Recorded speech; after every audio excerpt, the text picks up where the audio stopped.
Oh, this is only 4 minutes and 40 seconds. I remember. Never mind. It's not that long. It seems longer than that. Hey, Dave. How's it going, buddy? Dave's working tonight, so we're not going to have him for the whole night.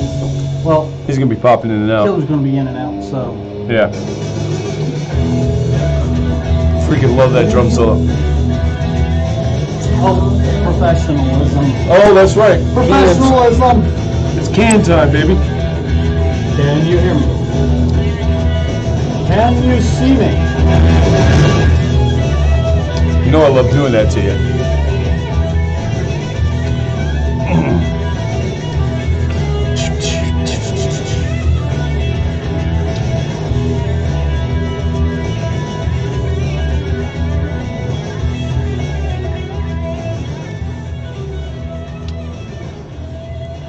Well, that song can only mean one thing, everybody. That means it's time for another Ferocious Bunny Productions presents the iconic Drew and Diamondback Sports Opinion Show. How's it going, Diamondback? Can everybody hear me? Can everybody see me? For my complete closed alert, see them. I can at least see you. No, I can hear you. Sound good, man. All right, yeah. Sweet. Sound good, man. We're doing good, doing good. A little hair color there for Halloween next week. Hashtag saved the crew phone line, 614-781-0754. That's 614-781-0754. And once again, that's hashtagged saved the crew. We are across all our mediums tonight. I'm on Facebook. Diamondback is on LMS.DiAmOnDbAcK. I'm on The Iconic Drew. And we also have WTMHradio.com. Sponsored by Unplugged Magazine. Awesome. So we got it's all going on tonight. It's all good. I'll tell you where it wasn't all going on this weekend. The state of Ohio. Boy, did the state of Ohio crap on itself this weekend. Holy cow, what a bad weekend for the Ohio teams. This is the segment of the show, Diamondback, as you know, where we talk about the Ohio teams. And Saturday and Sunday was a crap fest for the Ohio teams. All of them. They all crapped on themselves. Awesome. I hate to say it, but it's true. It was bad. I know it's not awesome. I mean, it was bad. We're going to break each one of these down and talk about each team as we move down, because we always do during this segment. But while I'm watching the Buckeyes lose to Purdue in unusual fashion, getting their butts absolutely spanked by Purdue, it reminded me of the cartoon where it was one of the Bugs Bunny cartoon characters. Wile E. Coyote? No. No. The rooster, I can't remember his name, and he would just get out that. He'd get out that. Yes, he'd get out that paddle. That's what Ohio State was going through that night. You know, it was horrible. Look at me when I talk to you, boy. Yeah, look at me, boy. Look at me, boy. I'm talking to you. Look at me, boy. And Ohio State did nothing but look the entire game. Anyway, we're going to break that game down more, of course, when we get to the college segment. But man, while I'm watching that happen, the Blue Jackets are losing and lost on Saturday night that weekend. Then the Bengals and Browns both lose on Sunday. And to top it off, hashtag Save the Crew loses as well. Uh-oh. It's like, are you kidding me right now? 0 for 5. Crap on yourself, Ohio. That's what we did over the weekend. And the state mascot shows up, and his name is Chucky. I'm telling you, man, it was ugly. So let's break it all down here and go through what happened in the state of Ohio. On this show tonight, everybody, by the way, we're going to talk about should fighting be a part of the game in the NHL, in the National Hockey League, and we also might get to, it depends on how much time we spend on the fighting issue, we also might get to, should a college football player be allowed to sit out a bowl game if he knows he's going to be drafted, and then it's become a whole season now, or part of a season. Thank you, Mr. Bosa. Speaking of Ohio State, so we're going to debate that, possibly get to that. If the fighting thing doesn't go into 2 segments, it might. You know, you never know. I got a lot of information on the fighting thing. So awesome. But nonetheless, when you do a lot of homework. So, well, you know, someone's got to do the homework around here. During the show. Ouch. During the show, well, I'm the iconic Drew. I don't mind doing the homework. Toys, man. He's got the toys. He is our IT specialist. He is the Diamondback. Oh, by the way, Diamondback, before I go any further and talk about the crappy Ohio teams from over the weekend. Great pictures of you and Laura. Yes. Got to see those on Facebook. You guys look great. Look like you actually love each other. It's pretty awesome. We pretend. Yeah, it's nice. It's a nice thing. I like it. We do not. I like it. You know, it's some nice pictures of you guys. So yeah, she looked awesome. She went. Well, there. She had her hair and makeup done. I mean, it was just like I comes home just before we leave, and I'm like going, "Hello, and who are you? You need to get out before my fiance gets here." Right, exactly. Yeah. So, because you're used, well, I'm not going to go down this road. I'm not going to go down the road. I will say that we both outkicked our coverage, for sure. There's no doubt about that. Yeah. Both of us did. I know I did. Good Lord. Anyway, so the first shout out to the blonde bombshell tonight. So anyway, we just celebrated 6 months together. So just got to that point. Yeah, I seen you posted that. Yeah, we went out to Spaghetti Warehouse. It was the first place I ever took her, so we went back there again. And it's funny. I love that place. We sat in the trolley car that first time we went there. They walked us right up the steps to the trolley again. We didn't even ask for it. Walked us up to it, and we sat catty corner from the table we sat at the first date. There was a couple sitting at the table already that we were at that first night, so we couldn't take that one. But pretty awesome to just get the same, location. Yeah. That was pretty cool. Me and Laura's been there a couple times. And yeah, it's a nice place. We've been like all over the place. I love that place. Oh man, no doubt. So Good food. So we're going to get into those issues later. Of course, we're going to do the college and pro football updates as well. Mm-hmm. Sports updates, including the NBA, MLS, NASCAR, and what else we got? Oh, MLB. Did I say MLB? I might have. All the major sports. We'll update them all tonight, like we always do. And also, during the show, Diamondback will have updates. Whenever I point at him and ask him for them, he has to have them. I have them right now, so he's going to have updates on what the Cavs are up to tonight. Because once again, the Cavs are playing on a Wednesday night. I'm waiting for the Jackets to play on a Wednesday night. Because we all know I'm more of a hockey fan than an NBA fan. So we need to get TVs up in here. Yeah, no doubt. That way we just have them up and boom. Yeah.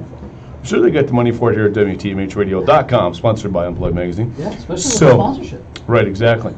So, they could probably have a couple TVs up here. I'm not sure how much we'd be able to concentrate if there are a couple TVs up here, but you got to do the job, Yeah. Let's put them on this wall and that wall. We'll be set. Yeah, if I'm staring over your head. As long as they don't block our skyline. Right, don't block the skyline. As long as if I'm staring over your head, Diamondback, you'll know why. So, there you go. But, nonetheless, I think that... I was looking at the Buckeye vodka behind me. Yeah, we're not drinking that. Yeah. I got to drive. Anyway. I got to drive too. We're not sure it's vodka in there now anyway, folks. We've been talking about that the last couple of weeks, and we haven't tried it because we're scared it's something else. Down their daddy's vodka. I think so. And I'm going to leave it at that. Yeah. And let's get into this. So let's talk about how the Ohio teams crapped on themselves over the weekend. We'll start with the craptastic. The biggest crap move of the weekend right here. The Ohio State Buckeyes lost to PU 49-20. Next, they have a bye. Next, moving on, we're going to talk more about this game later. Okay. Ohio University won. Whoa, wait a minute, hold on. Breaking the theme here. Somebody won. Somebody won? The Bobcats get to lift up the whole state of Ohio. But who did they beat? A team from Ohio. Bowling Green. Bowling Green State University loses to our OU Bobcats, 49-14. Next, OU will take on Ball State. That game's tomorrow night. Yes. It's tomorrow night. They start doing their Thursday nights. Pretty soon, the MAC will start doing their Tuesday nights every week. Yeah. For fun. The MAC is like really trying to get some coverage. And there's a matter of fact, Toledo has had a game Saturday. It's going to turn around and have a game this Thursday. Mm-hmm. Then turn around and play again the following Wednesday. Yeah. Holy crap! Yeah, they're all over the map. Can we beat them up anymore? So that's the MAC schedule there. Well, Toledo. That's an Ohio team, so we can talk about them for the moment. So that's the only reason I mentioned it. Otherwise, right, well, I don't care about the MAC. I have no issue with that. I like Toledo and Bowling Green. I grew up there, so I gotta like both of them a little bit. If it was Eastern Michigan, I wouldn't even have brought it up. Right, directional school that beat Purdue. This is any foreshadowing of how the college segment's going to go tonight, folks. And my rant, just stay tuned. That's all I can say. Because Connick's a little pissed off. Anyway, hashtag saved the crew. Let's talk about them now. They lost to Orlando City 2-1 on Sunday, this last Sunday, just to continue the theme of the state of Ohio crapping on themselves. Next game is their last game, and it's at home. It's at Maffrey Stadium. Diamondback's going to find his way to put his butt in the seat at this game, and so you can all meet Diamondback that day. This game is versus Minnesota at 4:30 in the afternoon. That's on October 28th. You're going to be there. I don't know if anybody wants to meet me, or I want anybody to meet me with me. Yep. Just laughing at. There are playoff scenarios for the Columbus Crew. Uh-oh. Now, if they had won on Sunday, they would have been in. But, of course, they lost.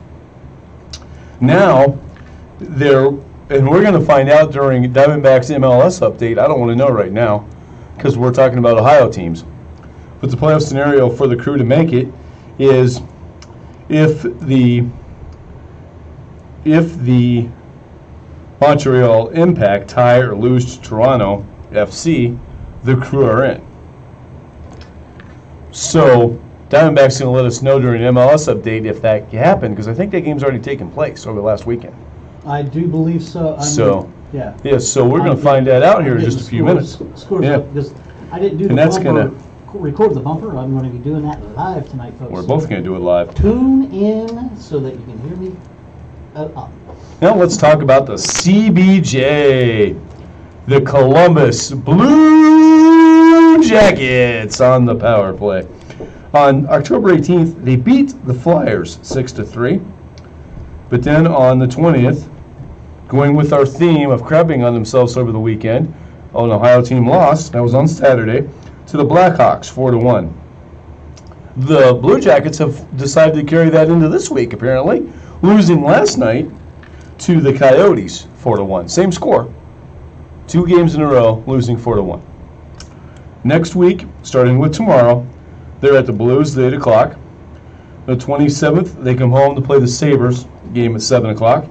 And then next Tuesday, on the 30th, they play the Red Wings at home at 7 o'clock. Blue Jackets need to turn it around, start winning some games here. Let's win these 3, Jackets. Get this thing going here. Turn it around. 2 games we'll talk about more when we get to the pro set.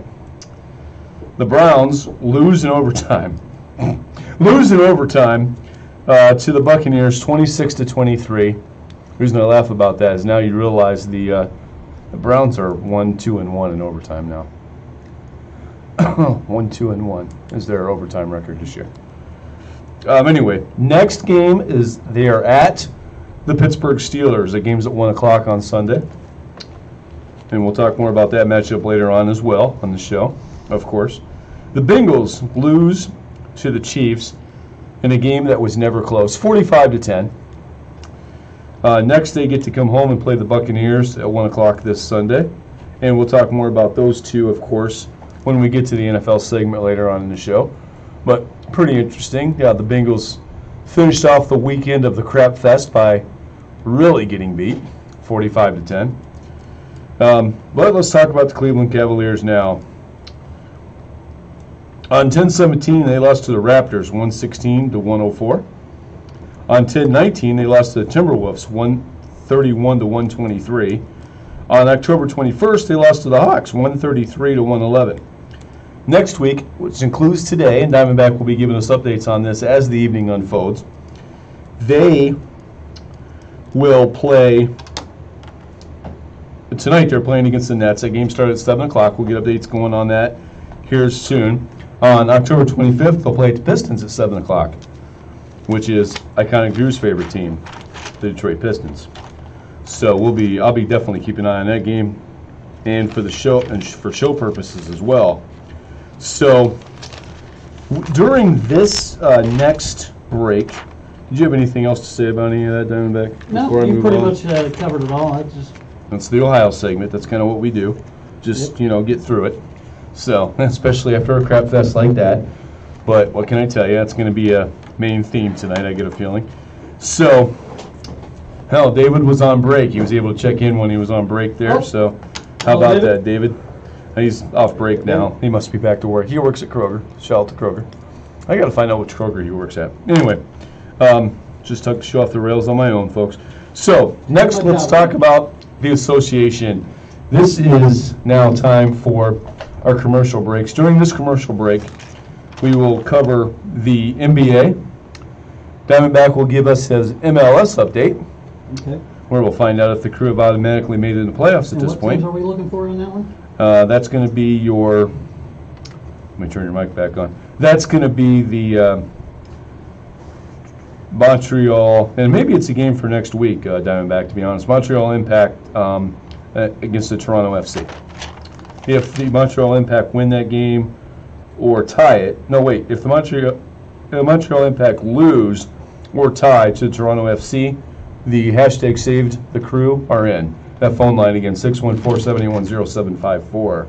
So let's go ahead now and go to the NBA. After I do the NBA, we will then switch over and let Diamondback take care of the Major League Soccer update.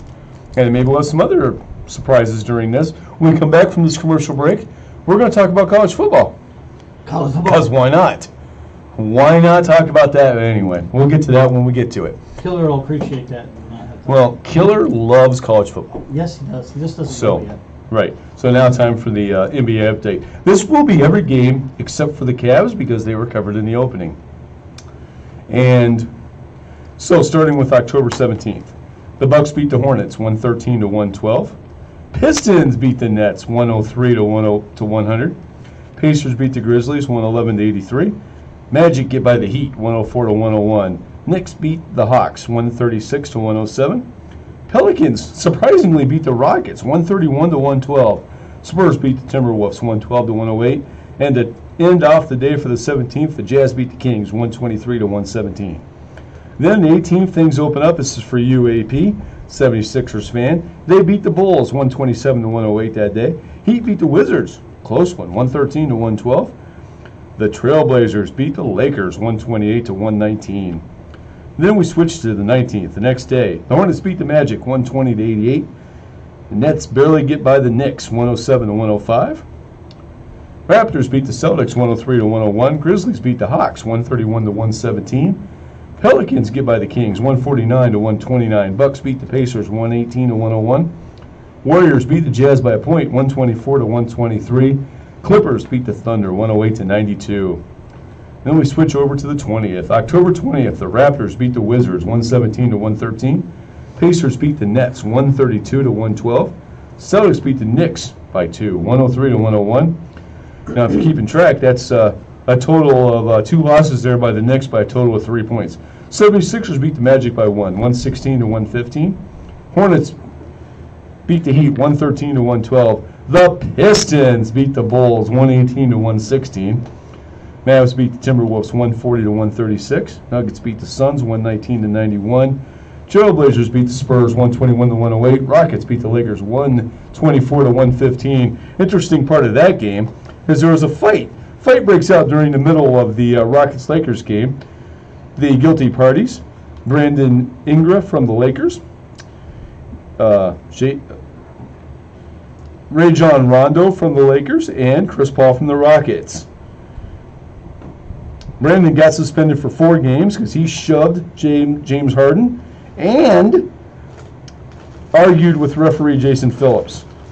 Rondo got 3 games for throwing punches and spitting at Chris Paul from the Rockets, who himself got 2 games for poking at Rondo's face and throwing punches. I don't know if you guys have seen a video of this or not yet, but he literally was taking his fingers and just poking them at his face. It was just way too funny. When we get to the NHL, NBA can learn a little bit on how to fight. Anyway, back to the games. On October 21st, the Kings beat the Thunder 131-120. Nuggets beat the Warriors 100-98. Clippers beat the Rockets 115-112.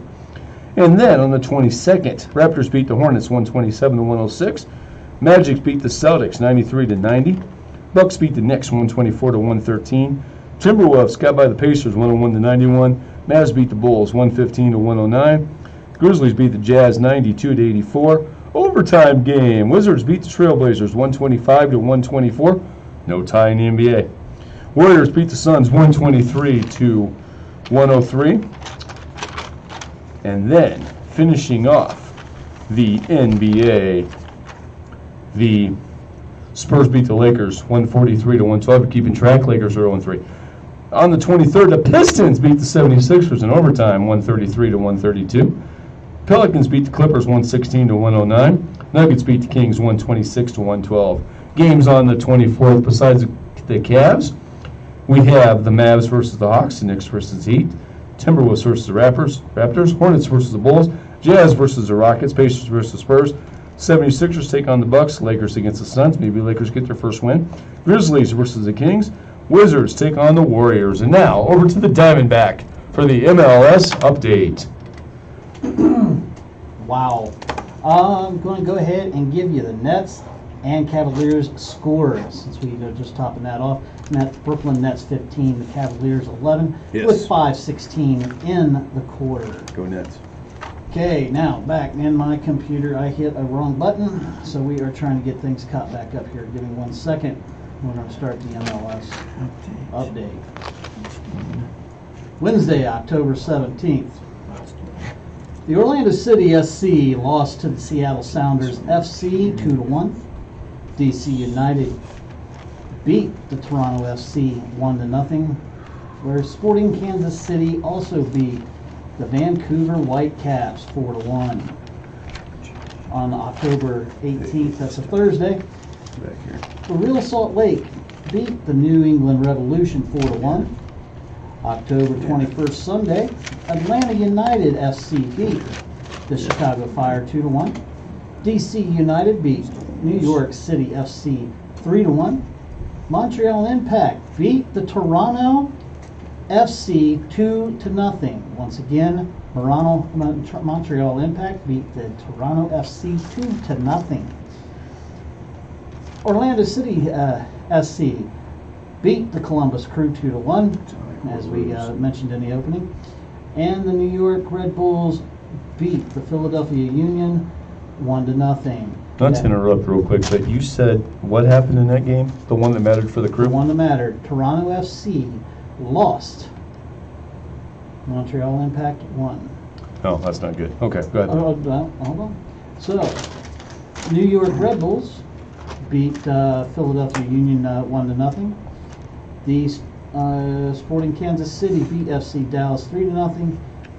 Seattle Sounders beat the Houston Dynamo 3-2. The Los Angeles Football Club tied Vancouver Whitecaps 2-2. LA Galaxy beat Minnesota 3-1. Portland Timbers beat the Real Salt Lake 3-0. And San Jose Earthquakes and Colorado Rapids come to a 0-0 tie. And to let you know, because this is the playoffs, it looks like, Chicago Fire is going to be playing DC United on Sunday, October 28th. The other games then is going to be Colorado Rapids playing FC Dallas. The Columbus Crew will be playing the Minnesota United FC. LA Galaxy will be playing Houston Dynamo. The New England Revolution will be playing Montreal Impact. New York City FC will be playing Philadelphia Union. New York Red Bulls will be playing Orlando City SC. Seattle Sounders playing San Jose Earthquakes. Sporting Kansas City playing the Los Angeles Football Club. Toronto FC playing Atlanta United. Vancouver Whitecaps playing the Portland Timbers. And that will be it for them. Wednesday, October 31 games will be announced as they come out. And the Diamondback, and this has been the MLS scores and update. Thank you. Have a nice day, and as always, enjoy. Do we have a commercial? Welcome back to the iconic Drew and Diamondback Sports Opinion Show. Call us at 614-781-0754. You gotta be ready, man. Live on WTMHradio.com or watch us on Facebook or YouTube. What's the other games I need to worry about tonight? The World Series. Oh, yes. Okay. This is for you, sir. I thought there was another game. I'm like, No.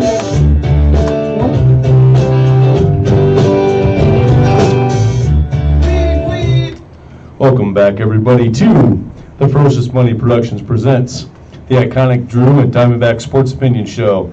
And that song can only mean one thing. It's time to talk about college football. Roll Tide! And, He didn't think about that when he played that song. well, no, that's why I played it. I played it for you, sir. This segment's all about you now. Who can stop the Tide? Who can stop the Tide? Nobody can this week because they're not playing. Nope. And if they were, they'd be playing a team they can trounce, so it wouldn't matter. Although I gotta say, let's get to the scores here from last week. We're just going to go in order here. Number 1, Bama rolls into Tennessee, 3rd Saturday of October. I know how big a game this is. They go in there and they win 58-21. They were up 28-0 in the first quarter. Yeah, Is Tennessee this bad? Or is Bama this good? Tennessee. I mean, come on. What the heck? Tennessee has got a lot of work to go. But,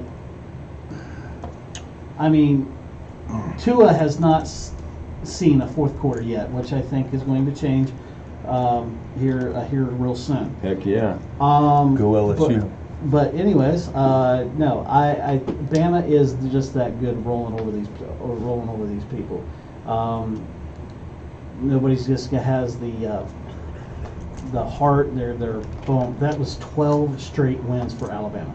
12 straight. Speaking of Tua, he threw 4 touchdown passes to 4 different receivers on Saturday. Mm-hmm. Amazing. I mean, this kid is unstoppable. Give him the Heisman now. Let's just give Alabama the trophy. Let's all just go home. What's the point? What's the point? Come on now, it's over. The team that could challenge you the most crapped on themselves, and they're not going to make the Final Four. I'll say it right now. Ohio State doesn't deserve to be in the Final Four. Wow. You lose to a non-ranked team on the road like that. If they made the Final Four, I'd be like, that's a shame right there. It's only because of their name. Even I'd say it as a Buckeye fan. You would say that. I would say that. I think they got an outside chance to. Man, I hope to God they don't make it. They got to run the table. They don't deserve it. They got to run the table. They don't deserve it. You can't lose to Purdue and go to the Final Four. You can't do it. No, this is Iowa. This is our Iowa from last year. It's the same thing. You guys fell for It's a the trap same game. thing. This was your trap game. Tennessee was our trap game, but we got past it because we looked. Well, apparently, either Tennessee is worse than Purdue, or Alabama is just so much better than everybody. It doesn't matter who the heck they play. This is ridiculous. And I'm setting you up for the fall later in the season, by the way. I appreciate that. I really Well, I see it coming. I can't wait. I'm psyched. And we can't talk about it yet because it's coming up next week. Right, this week, Bama and Ohio State both have a bye. Ohio State needs a bye. Figure out what the heck's wrong. Moving on to that game. Good Lord. Ohio State loses at Purdue, 49-20. I'm letting you run with this now because I've said a lot. You said a lot? All right, so yeah, we don't want to do that. Well, let me put a little fuel in your fire a little bit. Right ahead. Did you catch what Mr. Feinbaum said about Mr. First of all, I don't care what Feinbaum says. Okay. Although it could become saying, part of my rant. I'm not trying to give things away. I haven't actually not figured out what I've not decided what my rant's going to be yet for sure. He actually said I heard what, yeah. You heard that comment? About Myers done at the end of the year. End of the year. But that's what Feinbaum wants. Feinbaum wants that because he knows the only team in the Big Ten, and we're going to get to another team here that I think could actually replace Ohio State this year. We'll get to their game in a moment. Oh. But yeah, I'm going to sit here as a Buckeye fan and say it. It's coming up in a few minutes. Feinbaum wants Ohio State to not have Urban Meyer. You know why?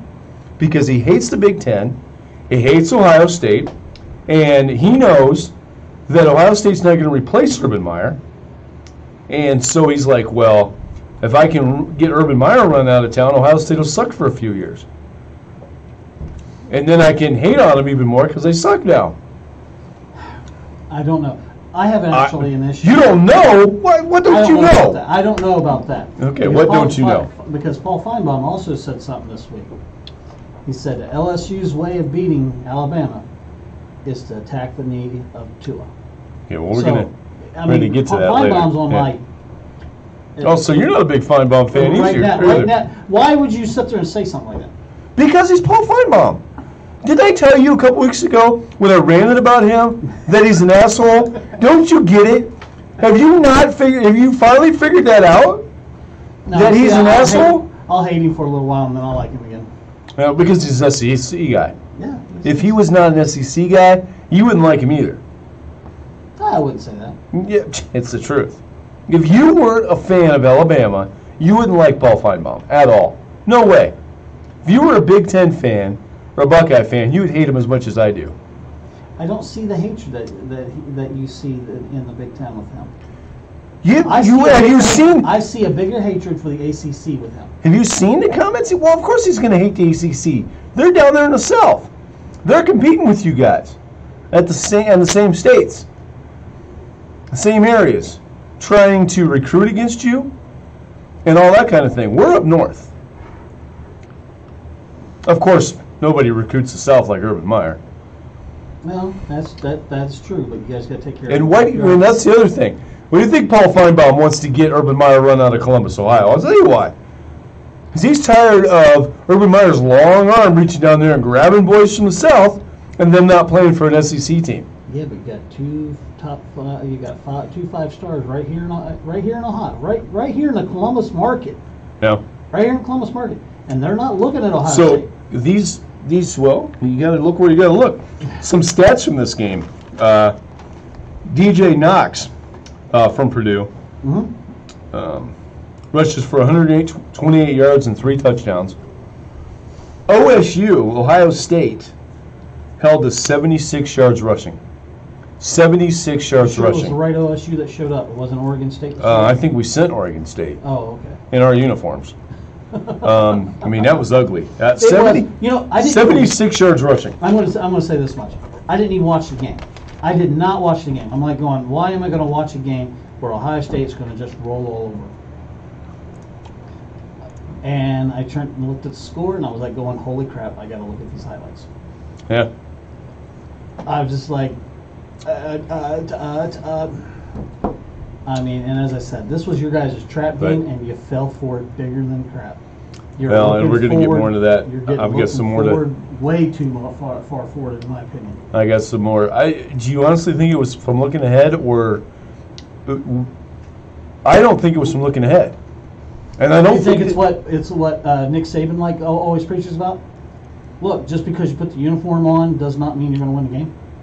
I think that's some of it. You think the kids here I think that's some of it. Columbus actually thought, oh, I'm wearing a Ohio State uniform, I'm going to win the game? Watching this game, honestly, there are 4 or 5 things in different games that have gone wrong, and I've pointed them out as the season's gone on. You know I'm very objective when it comes to the Buckeyes. Oh, you have to be.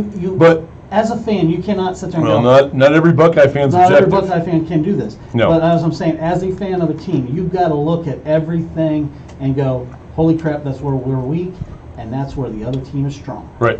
So even I said last week on the show that this could be our Iowa this year. And yeah, you did. The game started. You called it. And it was, well, I didn't call it enough to pick it. I still picked Ohio State. Well, you kind of was like. But the 4 or 5 things. A little bit of a homer. The 4 or 5 things that I've mentioned through the year that could go wrong all went wrong in one game. The running game didn't work. The linebackers couldn't tackle. The corners couldn't cover. The defense gave up big plays. All 4 of those things happened in this game. In fact, they were all featured in this game at different times. I'm sitting there going, all right. I mean, I wasn't even mad. I was just like, this is exactly what I thought could happen. And, you know, we'll get more into them. I don't want to give away my rant here, but I think we all know it's going to be about this to a degree. And I like I said, I don't want to give too much away right now. But I feel like if something could go wrong for Ohio State last Saturday, it did. It did. And it was just like, okay, interesting. Everything is just, nothing's going right. Everything's going wrong. They scored 20 points, but they gave up 49. So the defense gave up a lot of big plays. Gave up 128 yards and 3 touchdowns to one guy. And held themselves to 76 yards. How can you have two great running backs and not be able to run the ball? I don't get it. I don't know what is wrong with Ohio State's attack. Just because you have a quarterback that can throw the ball doesn't mean you can't run it. No, you got to have it. You got to have somewhat of balance. Urban Meyer always preaches practice. Always preaches balance. Always preaches, 50-50. I want 300 yards, 150 running, 150 throwing. Well, they haven't had that yet this year. No. They haven't had that yet this season at all against anybody. You guys are, in any game. You guys are a throwing team. Haskins threw the ball 76 times, and he broke the Ohio State record for the most passes in a game. And Chris Fowler pointed it out, and Herb Street summed up Ohio State Nation's thought at that time. So? So what? They're not winning. He said so. He said so. Just like they go, so? And Chris went, okay. On to another topic now. I'm not going to give much out of Herb Street on this one, so I'll just move on. All right. Yeah. I'm not, and just to sum this game all up in a little bow, and we'll move, and like I said, I might get back to it later. But just to sum this game up in a little bow right here, I was sitting there watching the game going, the only way this could be worse is if Paul Feinbaum was announcing it. So on to the next game. Clemson, number 3 Clemson wins at home over number 16 NC State 41-7. Now we both took Clemson, but I was a little surprised that Clemson handled them that easily. Trevor, their quarterback, threw for 308 yards, and Travis Esteman scored 3 touchdowns. I mean, man, a total domination for Clemson in this game. Were you surprised by that at all? I was surprised a little bit. I thought the Wolfpack would give them a little bit more of a game, but no, they didn't.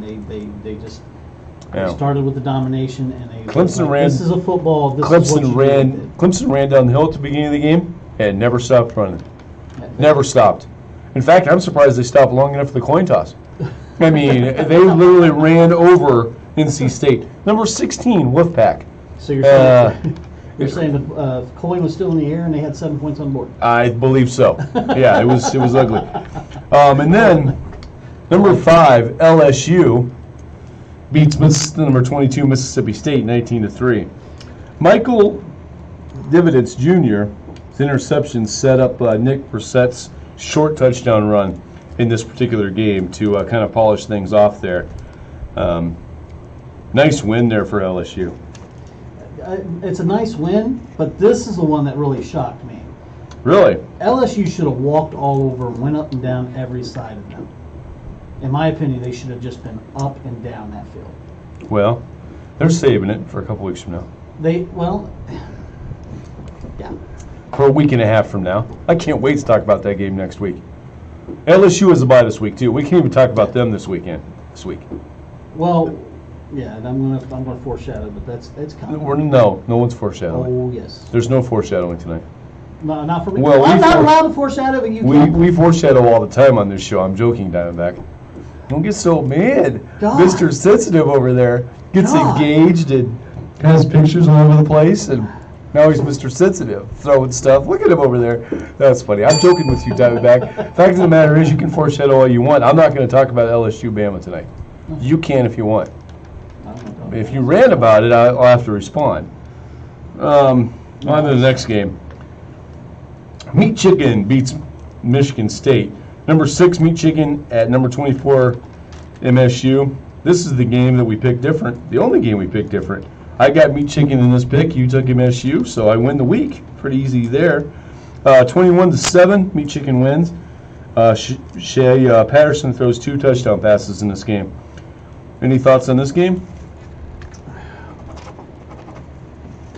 Well, I'm gonna go right to the thing. I thought you was gonna bring this up for our funny moment of the weekend. I didn't have a funny moment this weekend. When you spend a weekend living in Ohio and it's a crap fest, there's no funny moments. Craptastic. All right, now I'm gonna use that all day tonight. That's fine.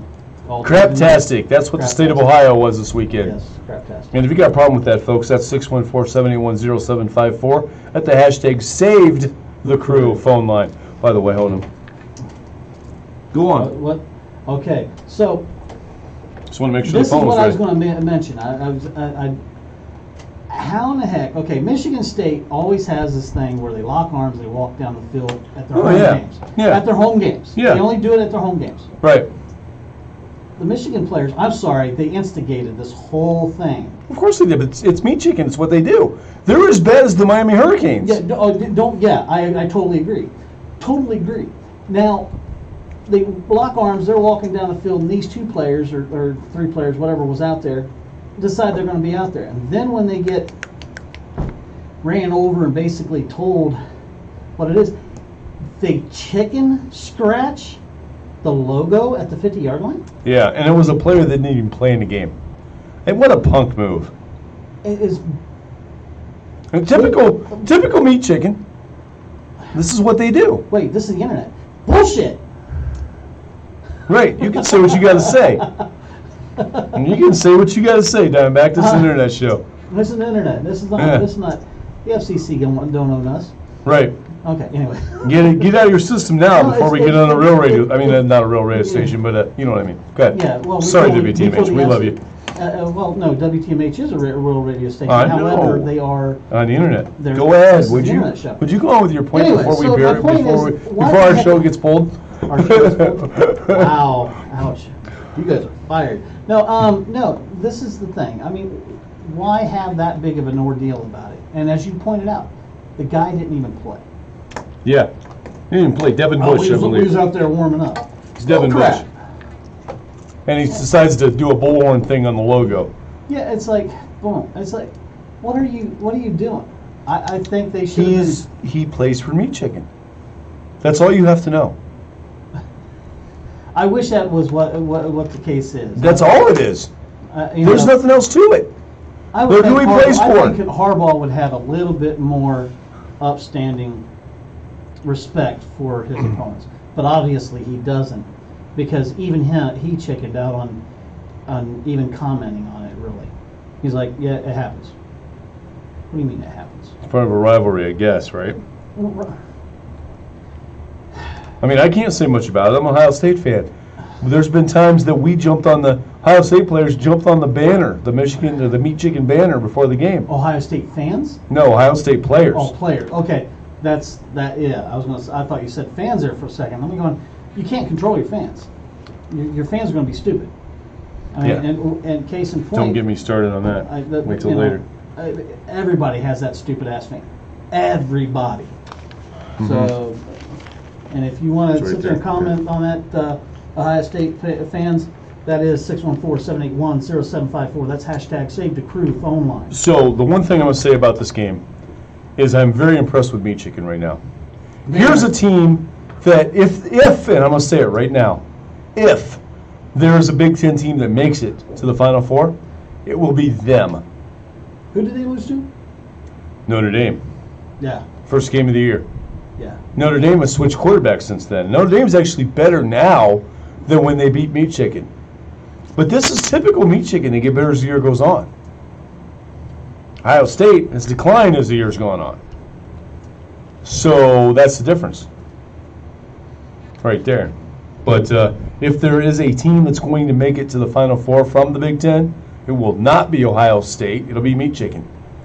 And I hate to say that. I'm one of the biggest Buckeye fans you'll ever meet. But we don't deserve to go to the Final Four. Not when you lose to Purdue. Sorry. I got no respect for that. Oklahoma beats TCU, number 9, Oklahoma, 52-27 over TCU. In this game, Kyler Murray throws 4 touchdown passes. UCF beats ECU 37-10.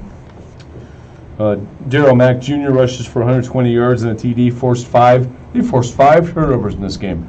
You got any comments on either of those games there, Diamondback? Not really. Yeah, I didn't think so.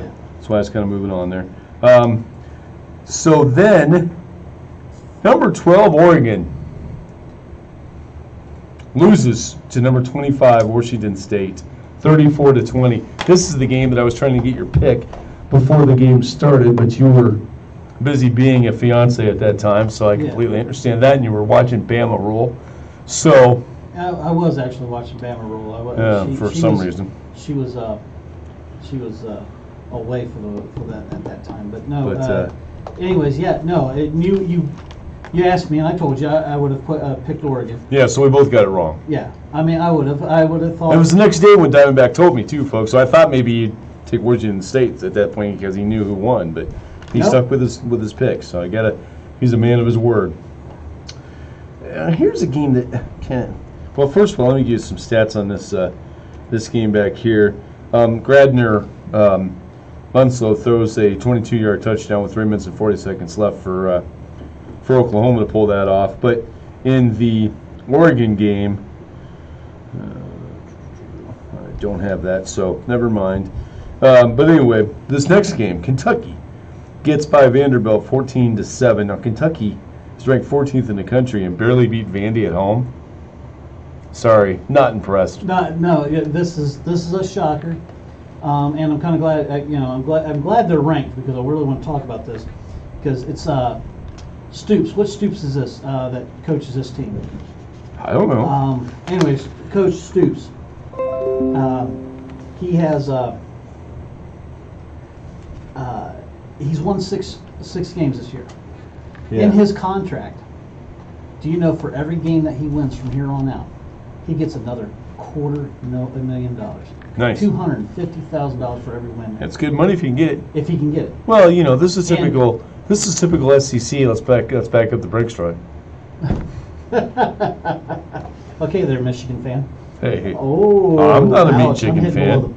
Well, obviously you are. You're acting like one. Well, I just said that they're the best team, the only team that can make the Final Four from the Big Ten. No, you're saying that doesn't necessarily mean I like them. No, I'm just being honest. I'm telling you that you're. So, not impressed with Kentucky though. No, that was actually a talk about craptastic. Then they should have been all over them. Number 15, Washington beats Colorado 27-13, and in this particular game, Jake Browning, who I feel has been at Washington for about 18 years now. It seems like I've known that name forever in college football. But Jake Browning threw a 26-yard touchdown to Aaron Fuller on 4th down with less than 4 minutes remaining. He may be a name we need to throw in the Heisman race, though. Jack Browning went 15 for 25 with 150 yards and 1 touchdown, 1 interception. He could be a seat filler there because I think I was just hand the trophy to Tua. Doesn't matter. So just hand it to him. That's why we started with Sweet Home Alabama in the opening. There's Alabama way up here, folks, and then there's everybody else, and we're all way down here. And none of us are. We're all pretty insignificant. That you're using hand signals, and we're on the radio. I'm on Facebook. Oh, okay. They can see it. Well, most of them. Most of them. Yeah. Anyway, then PSU, that's Penn State. For those who don't know, beat IU 33-28. And IU gave them a game? IU gives them a little bit of a game. Trace McSorley passed for 220 yards, ran for 107, and was responsible for 3 of the touchdowns. He went 19 for 22. He could be another for 220 yards and 1 interception. He could be a seat filler at the Heisman Trophy thing too. I mean, I think Tua's name's already at the bottom of it, but this is your typical Big Ten. This is the thing. I hate to see you as my friend going through this, but this is the one thing that I live for, and I'm going to say, I love seeing this town drink bleach. Anyway, so God. Drink leaves. Wow. Drink bleach. Iowa beat Maryland 23-0. Nate Steele threw for 86 yards and a touchdown.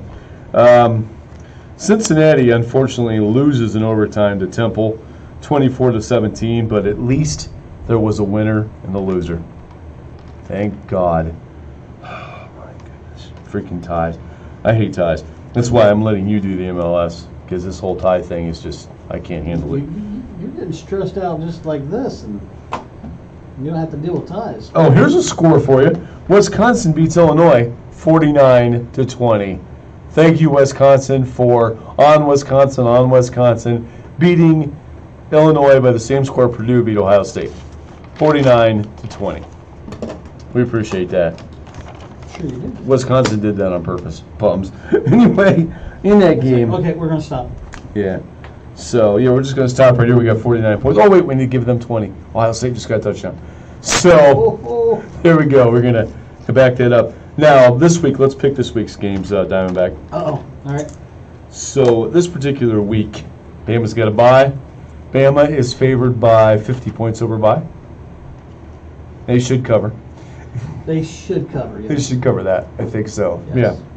Yeah. Clemson, number 2 Clemson at 7-0 goes to Florida State. Who you got? Florida State's 4-3, by the way. This game's on ABC at noon. Everybody, if you want to watch it. And this game is in Florida State, correct? Yeah. It's in Florida State. You know, I'm going to root for Florida State, yes. However, Of course you are. I'm going to take Clemson. Yeah, I'm taking Clemson too. And then the number 3 team, Notre Dame, undefeated at 7-0, the Fighting Irish. This is why you have more than one team. Go to Navy. Go to Navy, who is 2-5. This game's on CBS at 8 p.m. Who you got? You know what? Navy's going to give them a game. Navy always. This is a game that they always play, and Navy is one of their teams. So Navy's going to give them a game and actually have a little bit of fun with this.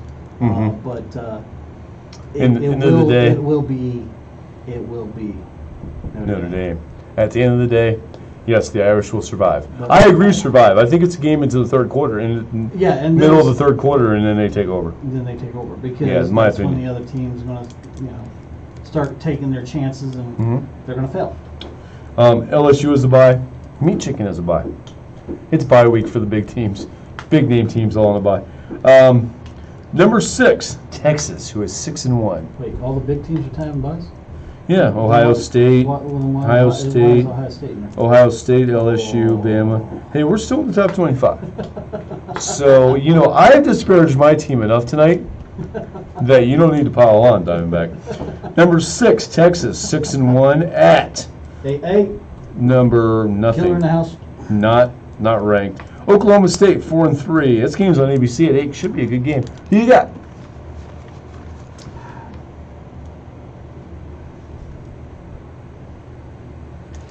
All right. Say it again for me, please. Number you gotta be with my 6, mind. Texas at 6-1. Travels to Oklahoma State, who's 4-3. Texas should win this, but I'm going to take Oklahoma State. Oh my God! I took Oklahoma State thinking you'd take Texas. Okay, let's go to the next one. This could be the game of the day. It will be CBS's SEC game of the day, announced by Paul Feinbaum, and this game. He's going to announce a Big Ten game for you. Oh my God! Yeah, he would do that. This team, both these teams suck. I'll tell you what. Number 9, Florida, 6-1. At number 7, Georgia, 7-1. Excuse me, both 6-1. Who you got? Georgia's going to come out on top on this. All right, we have our first disagreement. I will take Florida. I'm going to root for Florida. I believe Florida will win. I think it's going to be close, but I believe Florida will win this game. And I'll stand by that. Actually, I'm going to sit by it. I want to see Kentucky come out on top. So then UCF. Oh no, we got another game here. Kansas State is 3-4, and they travel to the 6-1 Oklahoma Sooners on Fox at 3:30. Who you got? That should be obvious.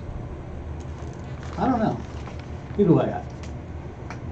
I think Because I missed your first team that you mentioned. Kansas State. Kansas State Sooners. Yeah.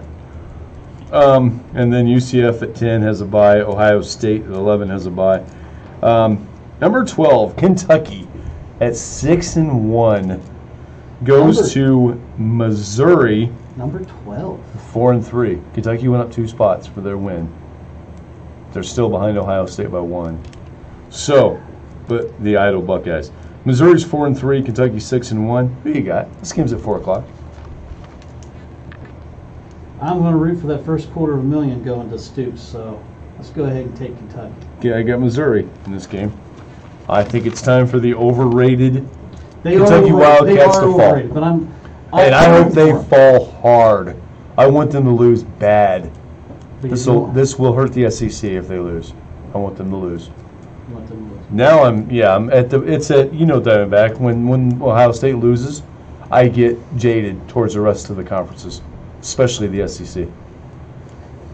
Start getting very jaded. Roll Tide. Anyway, They're not doing anything this weekend. We're almost done, Killer. So Baylor 4-3 at number 13. West Virginia. West Virginia's 13th in the country. They're 5-1. Who you got? I already know. West Virginia. Yep. Number 14. Washington State at 6-1 at number 24. Stanford, who's 5-2. Give me the Coug. Cougars. I'll take the Cougars. So you're taking Washington State. I got Stanford. That's a good game too. That's a good matchup. That is game a good matchup. Going to be on 7. Coug's going to be on a high, so we're going to see if they're too high for this game. Number 15, Washington 6-2. They're at Cal 4-3. Who you got? Washington. Yeah, me too. Number 16, Texas A&M is 5-2. They're at Mississippi State, who's 4-3. Texas A&M should win this one, no problem. Yeah, me too. Then we have number 18, Iowa, at number 17, PSU. Iowa 6-1, PSU is 5-2. PSU, man. Let's take this game. And that's hashtag save the crew phone number 614-781-0754. Once again, hashtag save the crew 614-781-0754. This break has been brought to you by Iconic Drew's Coughing Fit. Do us all a favor. Shut up, Diamondback. So, you took PSU. So did I. Hey, man, I got to get through this, buddy. Got my medicine today. After tonight will be the last time I'm coughing during a show. I hope. Yeah, it should be. So, we're hoping anyway. Anyhow, we've got Oregon, number 19, 5-2 at 2-5 Arizona. Let's go ahead and take the Ducks. And he's got it first. We don't talk about it, man. What's wrong with you? I'm trying to help you out. No, that's not helping. It's pulling you out. That's not helping. Number 20, Wisconsin, 5-2 at Northwestern, 4-3 on Fox at noon. Who's Northwestern playing? My God, you have to listen. Number 20, Wisconsin. We'll take Wisconsin. Thank you. Me too. Number 21, South Florida, 7-0 at 6-1 Houston. Houston. Me too. I was thinking you would bite on that one, but you didn't. Come close. Number 22, NC State, 5-2. Excuse me, NC State's 5-1. Going to Syracuse is 5-2. Who you got? NC State. I'll take Syracuse. You take Syracuse in that? I think the Wolfpack. Fall, baby, fall hard. Number 23, Utah is 5-2 at UCLA, who's 2-5. I am better. Go Bucks. Utah. Yeah, me too. Man, this one's awesome. I can't believe it. They're finally in the top 25. Appalachian State, number 25 in the country, baby. They are 5-1 at Georgia Southern, who's 6-1. Who you got? Appalachian State. Me too. And what is your, if you could predict it right now, who's the 4 teams you got going to the Bulls? Alabama. Championship. Alabama, Clemson. Notre Dame. And, I'm going to take your beloved Michigan there. Okay. Hey, those are all good picks. I can't argue with it. My 4th team is Oklahoma instead of Meat Chicken. So, no Big Ten representation. Oh, you rooting to piss off all the Midwest. I'll screw them. If the best team, which is always Ohio State, can't go, then screw them all. So. Uh-oh. Killer's actually said that he missed the iconic Drew crying about the Ohio State losing. Yeah, well, you might hear some more of it here, Killer. Stay tuned. Stay tuned. Stay tuned, brother. So, anyway, during this break, we're going to do the CFL update. CFL. By Diamondback, followed closely by the NHL update, which is brought to you by the iconic Drew. But first, maybe some other surprises during the break, too. When we get back from this break, everybody, this is a big one. Killer, this is for you, brother. This is for you, and you and mine when we were thinking about this. This is for you, Killer. We are going to talk about should fighting be a part of the NHL. You can't call him Killa. I just did. What's he going to do about it? Well, no, because there is a Killa. And well, I don't need any crap right now. The simple fact of the matter is I called him Killa, and you'll get through it. All right. So, here we go. Not my problem. Not your problem. No, it's his. Wow. So, yeah, it's all good, brother. You know how I It's rule. all good in the neighborhood. You know how I rule. I'm just moving papers around. That's what I'm doing tonight. That's Shuffling papers. You do a pretty good job. Shuffling down the street with some papers. Because I'm in a good mood tonight, even though my Buckeyes crapped on themselves. My life doesn't depend on this, man. It's all in fun. Yeah, I still wanted to stop Bama at the end of the year. Because I wanted to come in here the day after or 2 days after or the week right after this show. It'll be Monday. Come in right after that show, right after that game, a couple days later. Not talk to you. Because I would not have called you or talked to you after that game, however it went. We would have just waited to come in here. And I've been like, so Diamondback, how you feeling? How you feeling? Are you on that ledge yet? No. So anyway. You know me, I've never been So on the anyway, ledge. It's- Killer, this Killer, and I just called you Killer instead of Killa. I was just joking around, man.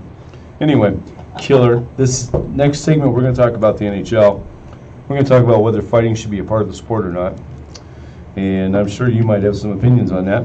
Hashtag saved to the crew phone line, 614-781-0754. Time for, go ahead. That's 614-781-0754. Go have yourself a sub. So you tell me same old for subs? Come Hey. try Cosmic Subs. Cosmic Subs has You're up all first. kinds of delicious Okay. subs. Made on whatever type of bread I'm you hot. want. We've got Italian, ham and cheese, steak, and of Put your course, clothes back on. BLT, among numerous other options. This is the iconic Drew Man. Whenever I want a sub, I go to Cosmic Sub. Why? You gotta ask, you've never done. I brought my coat up because I froze my ass. Well, I've got my coat here too, but From today through it's hot in the studio, man. I just get overheated when I cough like that. I'm the Diamondback, and this is this week's Canadian Football League scores.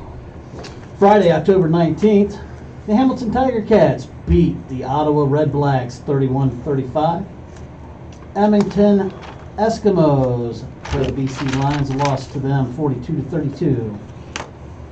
The Montreal Alouettes lose to the Toronto Argonauts 26-22. And the Saskatchewan Roughriders beat the Calgary Stampeders 29-24. And he had to chime in on that, folks. That is awesome. So with that, this is of course is the wind down to the Grey Cup, and really no big changes there. We're still looking for the final two teams to be put in there. Thank you. This Diamondback. This is this week's Canadian Football League scores. Thank you. Have a nice day, and as always, enjoy. And now it's time for the iconic Drew National Hockey League update. Every game with the CBJ, because they were covered in the opening. On 10-17, the Canadiens beat the Blues 3-2. Caps beat the Rangers in overtime 4-3. Flames beat the Bruins 5-2. Ducks beat the Islanders 4-1. On the 18th, the Pens beat the Maple Leafs 3-0. Avalanche beat the Devils 5-3. Lightning beat the Red Wings 3-1. Jets beat the Canucks 4-1. Same score, Coyotes over the Blackhawks. Oilers beat the Bruins 3-2 in overtime. Islanders beat the Kings 7-2. Ouch. Sharks beat the Sabres 5-1. And on the 19th, Panthers beat the Caps in a shootout. Oh, my favorite. 6-5. Wild beat the Stars 3-1. Preds beat the Flames 5-3. And on the 20th, Flyers beat the Devils 5-2. Avalanche beat the Hurricanes 3-1. Sabres beat the Kings 5-1. Jets beat the Coyotes 5-3. Blues beat the Maple Leafs 4-1. Sens beat the Canadiens 4-3 in overtime. And another overtime game, same score. Red Wings over the Panthers. Wild beat the Lightning in overtime 5-4.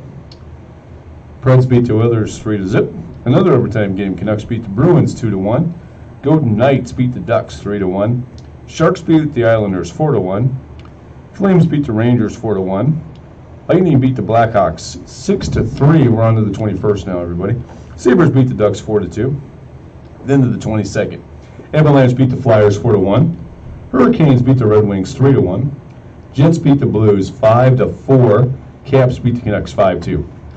Now the 23rd, Rangers beat the Panthers 5-2. Bruins beat the Sens 4-1. Canadiens beat the Flames 3-2. Sharks beat the Preds, gotta love that, 5-4. Stars beat the Kings 4-2. Blackhawks beat the Ducks 3-1. Pittsburgh Penguins beat the Oilers in overtime 6-5. This has been the iconic Drew with the NHL update. And when we come back, we will talk about should fighting be a part of the game in hockey.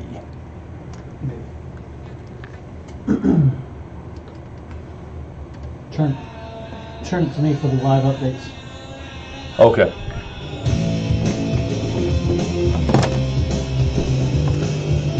I'm not cold, I just like this shirt better.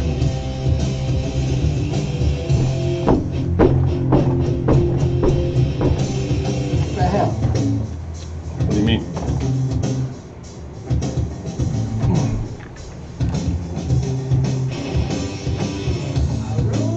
It's not the song I wanted, but it's okay. I like this song anyway. So what do you think, Killer, with the Hey everybody, welcome back to the iconic Drew, the Ferocious Money Productions of the iconic Drew and Diamondback Sports Opinion Show. Hey Diamondback, give us some updates on those games. It is 0-0 top of the first with the Dodgers and the Red Sox. And there's another tie. It is 45-45 at halftime. Cleveland Cavaliers and the Brooklyn Nets. And everybody, here's the song I meant to play for this segment. Hold on. We're going to talk about should fighting be a part of the NHL.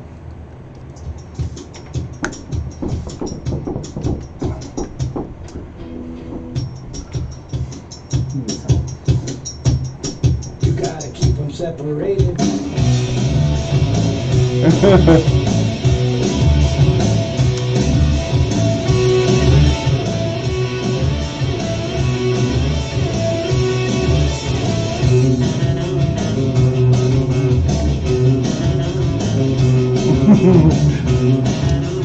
Yes, everybody, welcome back to the Ferocious Money Productions present the iconic Drew and Diamondback Sports Opinion Show. Once again, at hashtag Save the Crew phone line 614-781-0754. See, Diamondback, this is what happens when songs jump ahead. I went to a different song by the same band, The Offspring.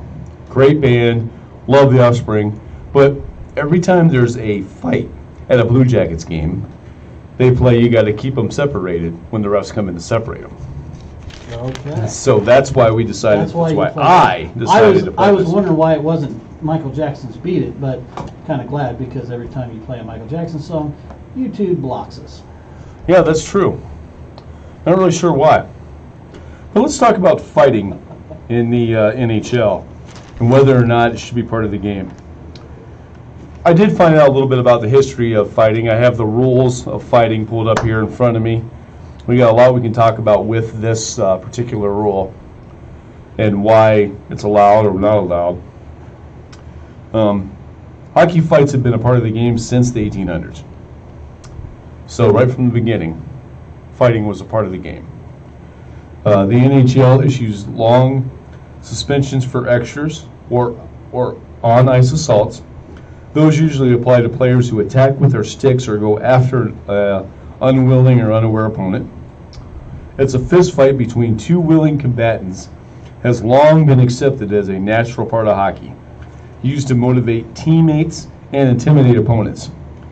The first rule against fighting started in 1992. Then that's the year that it became, this was 1922, it became a 5-minute penalty to both fighters. Before that, they could just fight and then keep skating afterwards. They would get separated, keep them separated. They'd get separated, and then they were allowed to just keep fighting. So, or just keep skating. No time off. No time in the penalty box. I remember when my kids were young, I told them I was going to build a penalty box, and they acted up. That's where they got to go. Awesome. So, that never happened. But anyway. That would be awesome. So that's when that happened. Also, then in 1992, 70 years later, the instigator rule was established. This was the player who starts the fight, gets an additional 2 minutes. It's kind of a gray area. Refs get to kind of decide who's the instigator, that type of thing. Oh, great. Sure. Well, it might be a little bit like Sure.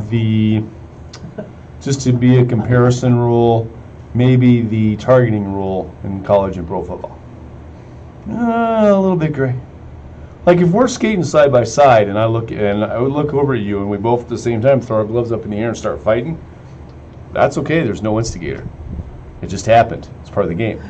But if I'm walking up to you and I'm kind of hitting you with my stick and I'm like, come on, Diamondback, let's go, come on. Screw you, let's go. And all of a sudden we both go. I was the instigator in that case. I might get the extra 2 minutes. Opponents of fighting argue it is hypocritical to take measures against concussions, and headshots while encouraging fighting. Support for fighting is high among fans, players, and NHL management, along with coaches. So what do you got to say about this issue, Diamondback, just to get us started here? Well, I've always loved the saying, went to a boxing match and a hockey game broke out. Right. Love that saying. It's the one thing I have whenever I have flipped through the channels. I stop at a hockey game, and I'm like going, okay, it's boring. I keep on going. But if they're into it and they're they're up against the thing, and next thing you know, a couple of them are fighting. I'll sit there and watch that until it's over. But I've always wondered why they let them do it. But as you put it, it's been a thing with hockey for eons. It's just the way it goes. I kind of like the whole idea of, okay, you got it out of your system, separate, now go on down the way. It's part of its history. Yeah. It's part of its history. Why are you going to try to? I'm glad that they haven't stopped the fighting completely. Yeah. Yeah. Me neither. I like it. I do like that they're always trying to pull the jersey over the other one so they can get an upper hand, and usually about that time is when the rest separated. Right. So okay, you win. Right. One of my favorite fights I ever saw was a playoff game between the Colorado Avalanche and the Detroit Red Wings. I don't remember what year this was, but there were 4 fights going on the ice. They all had a dance partner. Everybody was fighting. And finally, the goalies looked at each other. And this was hysterical. The goalies looked at each other. They both threw their hockey sticks onto the ice.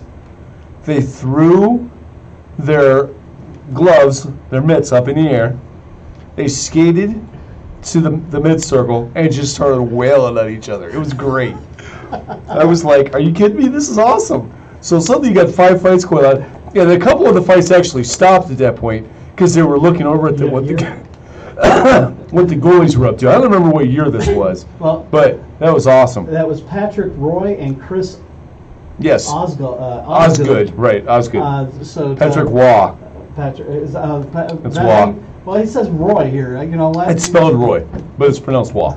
Well, it's Roy. Yeah, no, it's pronounced Waugh. Patrick Waugh. Patrick Roy. He's my guy. Anyway, my guy. Yeah. So Chris Osgood's my guy too. Yeah. I mean, I don't like either team. I hate both teams. But I was watching this game because it was playoff, and it was just awesome to see. That was great. I mean, all of a sudden, here come the goal. Here come the goal. It would have been better if they would have just got out there and just started dancing in the middle of it and not really doing anything. Well, but they just started wailing at each other. It was awesome. I was like, are you kidding me right now? That's just awesome. That's incredible. He's from Quebec, so it's French, yes. So Patrick Roy. Yeah, you're going to mispronounce it all night long. I'm going to mispronounce it all night long. Being a typical American, can't pronounce Canadian names. Typical Diamondback here. Yeah. Ask Killer. This is typical Diamond. Right. He lives in Sasquatch, Canada. Sasquatch. Wow. Hey, they're winners. Go Rough Riders. But okay, so I think we kind of agree that fighting should stay a part of hockey. Yeah. No, I mean, I do see the other side of it. Basically, if I could compare this for a moment, okay? And we always go back and compare things to football because football is our sport, But it's like football making money off of these hits that, putting videos together of all these great hits and then finding the players that made the hits. It's kind of like, wait a minute. You're making money off of this, and now you're going to turn around and find the guys that are doing it? I mean, I think fighting should be a part of hockey. It does intimidate the opponent. It does get your team. I've seen it. I saw it live once. I was at a Jackets game, and I believe, they were playing Boston. And Boston jumped out to an early 3-0 lead. So at the first intermission, it was Boston 3, Jackets nothing. And yes, some of my diehard Jackets fans left during the first intermission, and boy, did they miss a show. Because Jody Shelley, who was the enforcer for the Jackets back at that time, he's now retired, actually does radio work for the Jackets now, and some television work too. But anyway, he started a fight less than 30 seconds into the second period. And he just wailed on this guy from the Bruins. I mean, just absolutely destroyed him. It was great.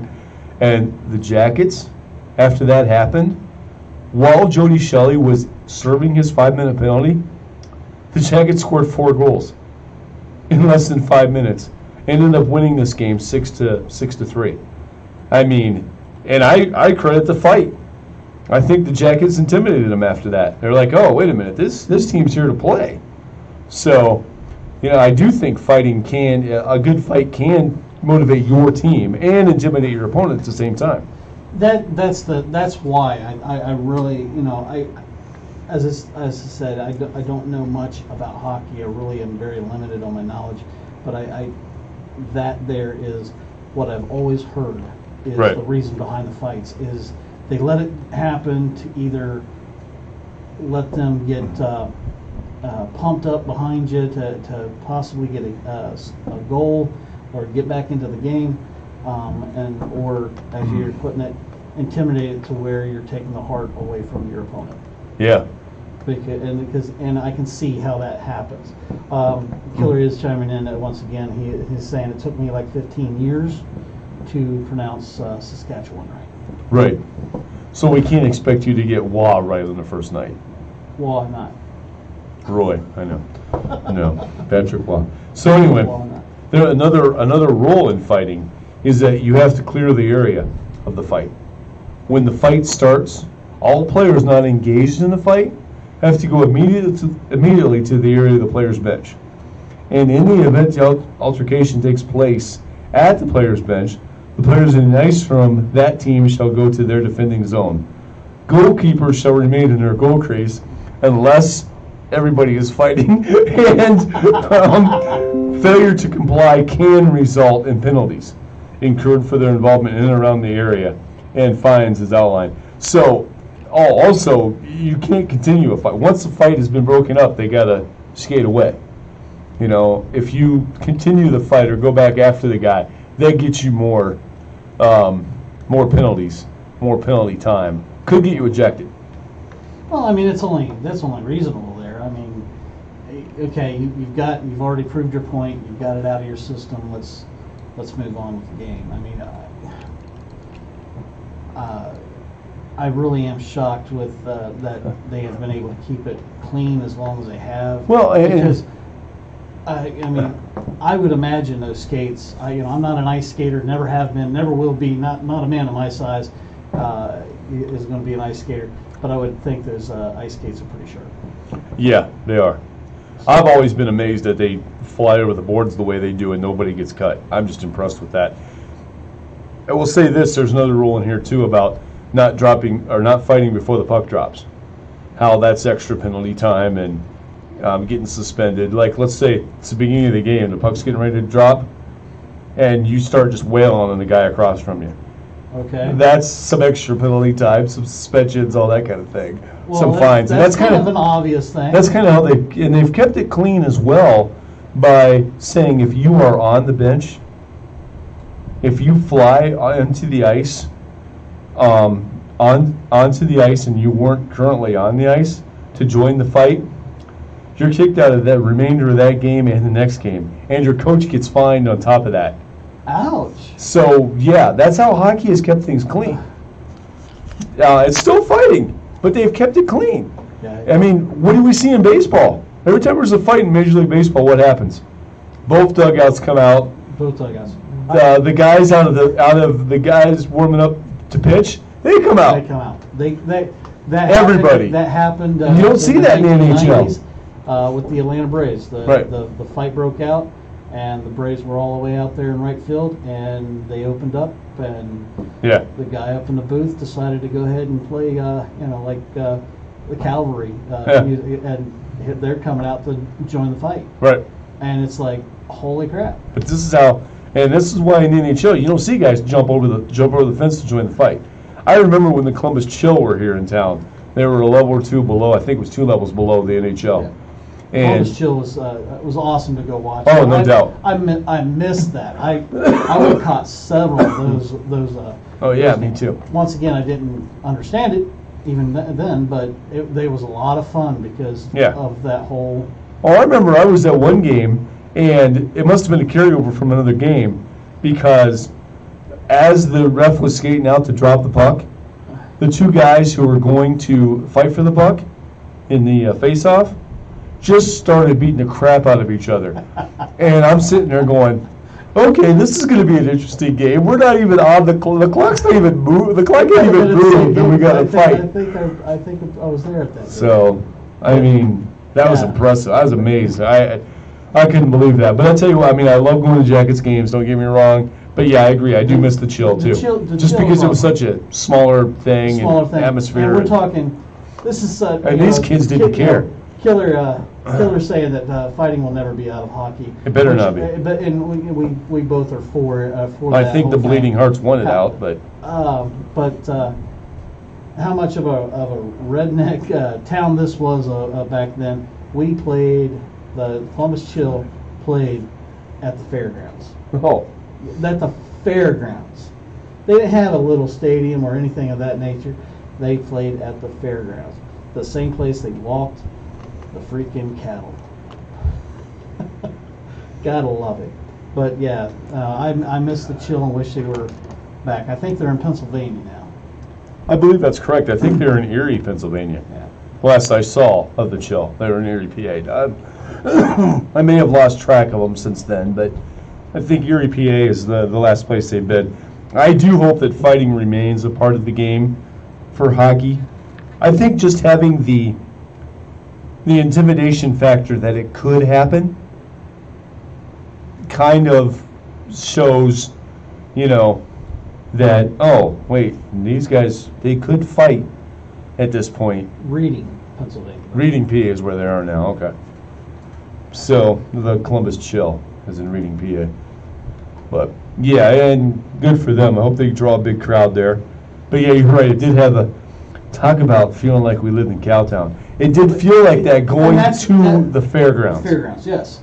Because you drove to the fairgrounds, and it was just like, oh, my God. I miss it. I mean, yeah. It's unbelievable. Yeah, so, I mean, like I said, I do hope fighting continues in the NHL, because I think it should be a part of the game. If you go check out the #1 Ohio State Buckeye hockey team this year, #1 in the country, there's no fighting in college hockey. You don't see it. Okay, that only seems right. I mean, in my opinion. Yeah, you just don't see it. Because your colleges are trying to teach respect as well as not penmanship, gamemanship. Mm-hmm. Where they're actually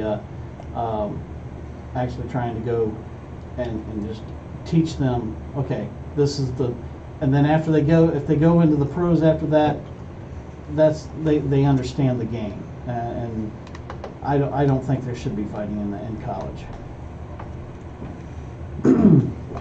Okay. Yeah. I don't either. I agree with that too. I think that, like I said, I love it that it's at the NHL level. I hope it never goes away. I think that, it's been a part of the game since the 1800s, and the way that it's used, I think, is in a good way.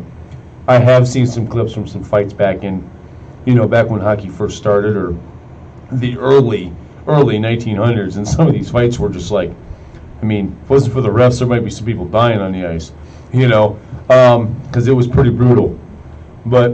And back before they did the whole bench rule and all that stuff that they have now, you would actually see a fight go into the bench and maybe spill over into the first part of the crowd as well. So things were pretty dangerous before the NHL got a hold on this rule. And I do agree with the hold they've got on it. Because, first of all, we don't need the fans involved. And second of all, people jumping off the bench, there's only 3 refs out there. And they can only do so much. Like I said, that example I gave, there's 3 refs on the ice and there's 4 fights going on. This means there's 1 fight now, and then all of a sudden there's 5 fights going on. So that means that there's one particular, there's 2 fights. There's no refs for. There are no refs to pull those off. And that's only the skaters that were already on the ice.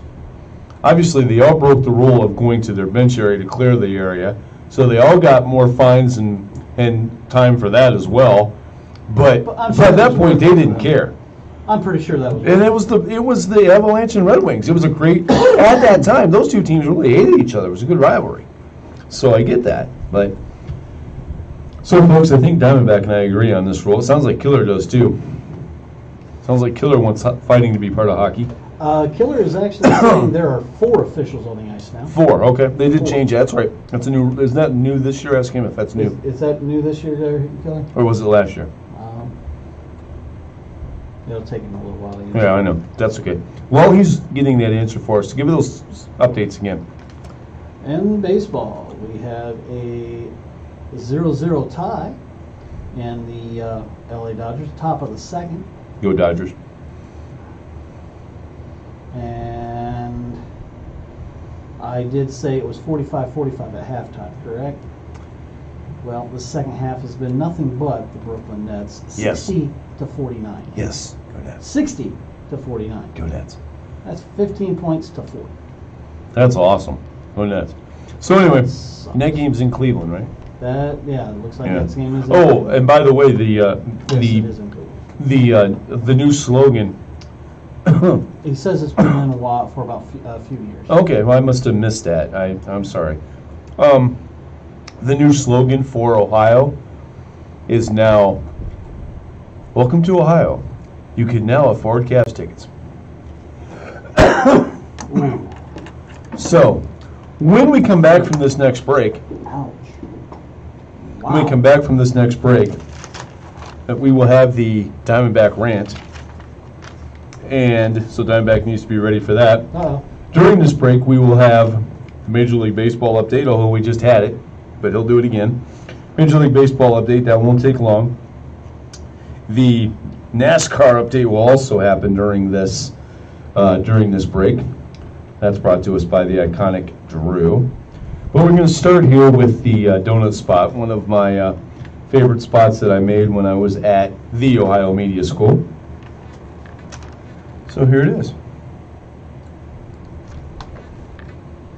There's always something happening in downtown Sioux Falls. That's not me.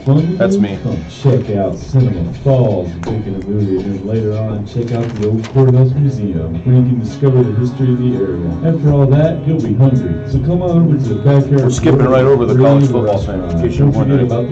We skipped right over the college football. Shit players leave early stuff. Skipped right over it. We talked about the hockey long enough. Happy holidays from downtown Sioux Falls. Yes, happy holidays from downtown Sioux Falls. And so this is the iconic Drew, part of the Ferocious Bunny Productions, presenting the NASCAR results from last weekend. My guy, Chase Elliott wins the race. It's his 2nd win in the chase. Go Chase, go. The points now. Kevin Harvick's in first at 3.128. Kyle Busch at 3.111. Joey Logano at 3.104. Kurt Busch, 3.095. Eric Almirola, 3.087. Boyer, that's Clint Boyer, 3.086. Martin Truex Jr., 3.083. Brad Keselowski, 3.065. Ryan Blaney, 3.061. Larson's at 3.047. The next race, by the way, everybody, is at Martinsville. That's going to be at 2:30 this Saturday, this Sunday. Man, next race, Martinsville, 2:30 on Sunday the 28th. That race will be on NBCSN. And now, time for Diamondback to give us the MLB update. For those of you that missed it, Houston lost the playoffs to Boston 4-1. Always As going well back. as LA and Milwaukee went to Game 7. LA coming out on top. So that brings us actually to what I've been telling you all night. So I didn't have to really go into it too much. We have David Price on the mound, who actually got his first postseason win. That's right, he got his first postseason win out of 12 attempts. I guess the 12th time is the charm. So it is a 0-0 game, top of the second, and that is the Major League Baseball update.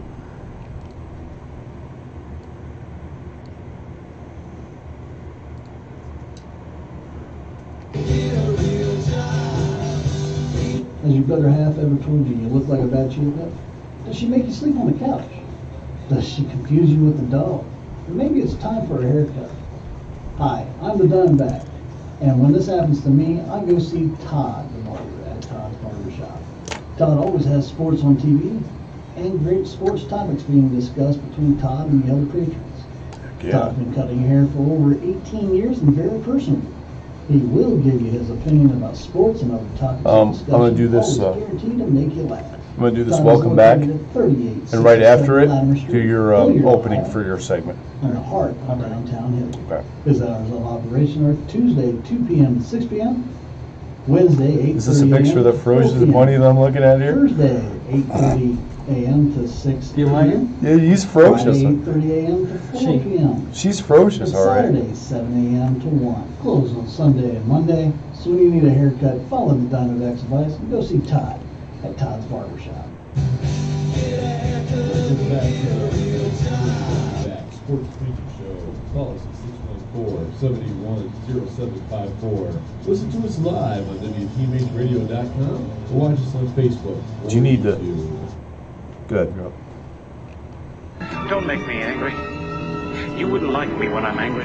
Everybody strap in! I'm about to open some fucking windows.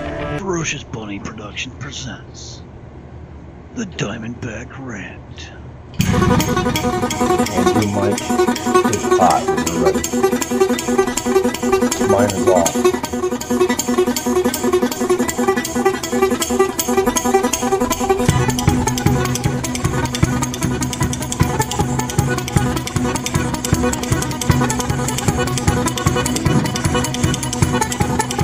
I was caught in the middle of a railroad track.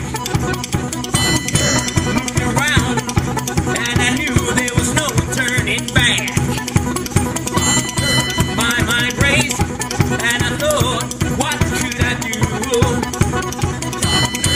And I knew there was no help from you.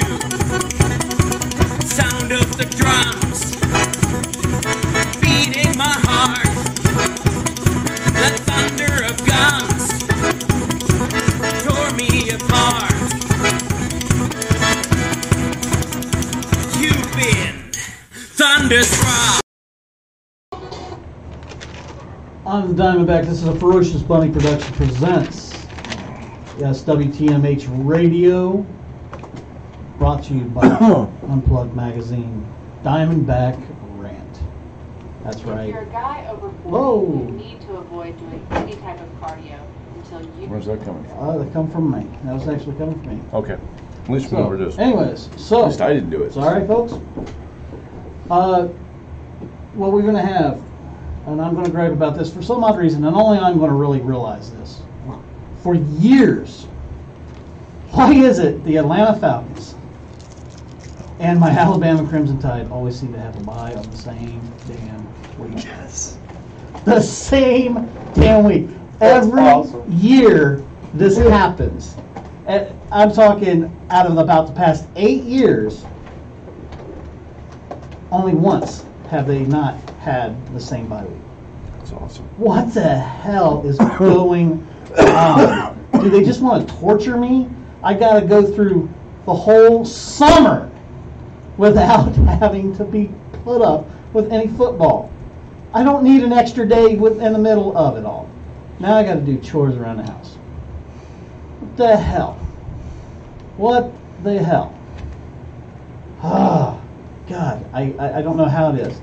You know, they actually somebody actually came out and said, why not have Alabama play Atlanta because we're getting bored as fans of Alabama.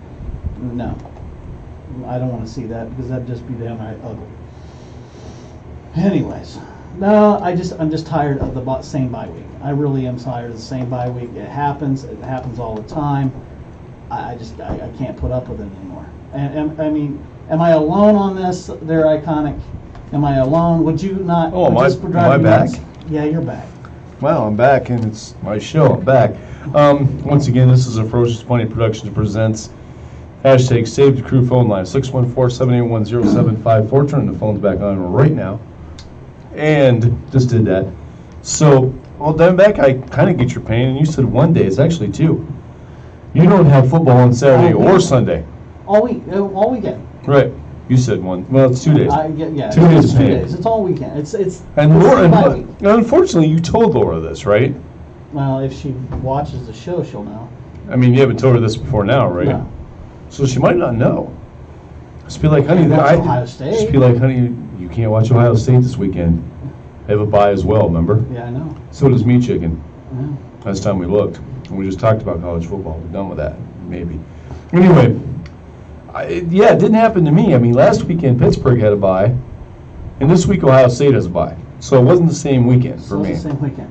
No. This happens a lot. It's awesome. It really happens a lot. That's just awesome, It just drives me nuts. That makes me so happy to hear that.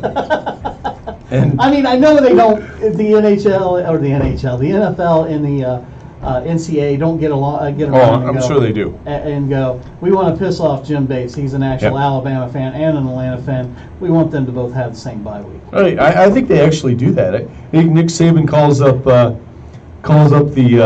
NFL and says, "Hey, Commish, what week are the Falcons on a bye? I gotta make sure I have a bye that same weekend, and we need to have a bye anyway before we play LSU, our first real opponent." See, that's kind of like a second part to my rant.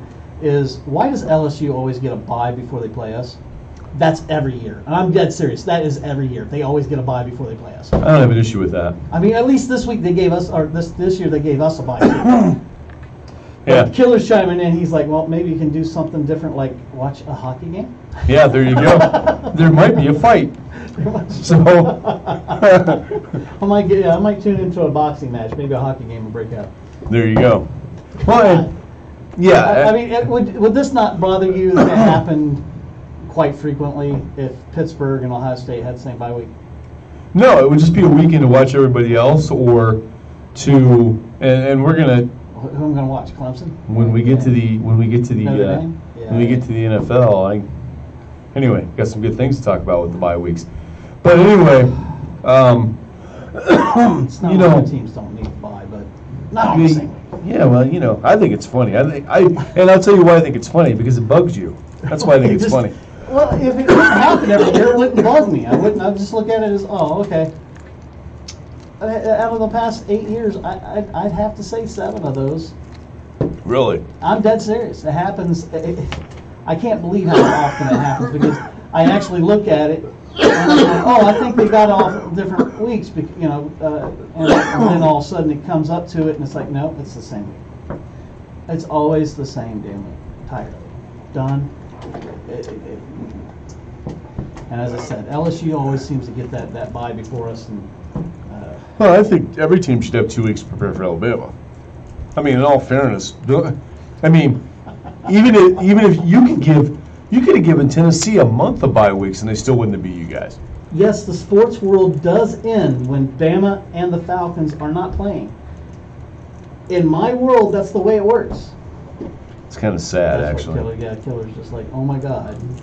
So, at this point, at this juncture, it's obvious how you feel about Bama, because they're undefeated, 7-0, number 1 in the country. As of right now, yes. What's your assessment of the Falcons to this point of the season? Falcons, I mean, obviously they lost to a superior team from Pittsburgh, but I don't know about that. I mean, Pittsburgh's putting it together a lot faster than what the Falcons are. I mean, the Falcons, you gotta... All right, fine. You know, the Falcons, they're starting to put things together. The injuries are starting to replace on defense. They're getting it together. Do I think they're a playoff team? Yes, they definitely got a shot at the playoff. They got a lot more work to do. Don't get me wrong. I'm not saying they've done all the work. They definitely. Ouch! Oh, feedback. I hit the wrong thing. Sorry about that. Hit the wrong button. Yeah. Okay. You're back. So I'm back. You're still alive. Am I? Yeah, I can see you. Oh, okay. I needed to know because I need to call off work. That's no excuse where I work. Death is not an excuse. Okay. No. But no, I think the Falcons have got a good chance. They just got to keep up the work that they're doing. I just think they're in a pretty tough division. Ryan is just, he's got too many weapons to throw to. I mean, from tight end to 3 different wide receivers, a running back that can block and get open. I mean, he's got options. Yeah. And why he's not lighting the scoreboard up more than that, and I don't know. So we do have an announcement for next week. Yes, we do. Special edition Halloween episode of the Ferocious Bunny Productions presents the iconic Drew and Diamondback Sports Opinion Show. Why don't you give us a time on that, Diamondback, for next week? We're going to do that at 9 to 11. 9 p.m. So I could go home, take a nap, and come back in. Yeah. Come over or here. go home and hand out some candy. Have a little, watch the little kids walk around. I mean, it's awesome to do that because that's exactly what I'm going to be doing. Yeah. Because me and Laura has made that a tradition since we go out, we sit. Well, the last thing we need is for this little show to get in the way of family traditions. It's a family tradition. Yeah. Uh-huh. Now I got that Williams song Jr. going through my head. Thank you. Uh-huh. Wow. So I'm going to go there real quick. You know that. Well, I like Hank. We all know that. Josephus, man, is awesome. So the fact that you don't have football to watch this weekend is irritating. It is. to you. It is irritating. Your teams, anyway. My teams. Yeah. And as I said, you But you pointed can it sit out. and root against the Saints. You could root against the Saints. You can root against the Bucks. You could root against the teams in your division on Sunday. Wouldn't that be fun? No. Really? I just don't. I don't care. It's easy. Okay, don't win. Turn on the games after they're done. Look, bring it up on ESPN.com. man. Well, yep, they didn't win. Yay. Speaking of foreshadowing, wait till I get to talk about that here in a few minutes. I mean, Sunday was awesome and the Steelers didn't play. And that's all I'm going to say right now about that. The Steelers didn't play, and it was awesome. Yeah. So the Falcons could be helped too. And they need it. You watch. Just because this is happening, all 3 of those people will. Oh, probably, yeah. Well, we're going to get to those matchups in a new little topic. bit. Laura's chiming in. Hello, Laura. Love you, hon. Oh, Laura's in. Laura? No. Laura. No.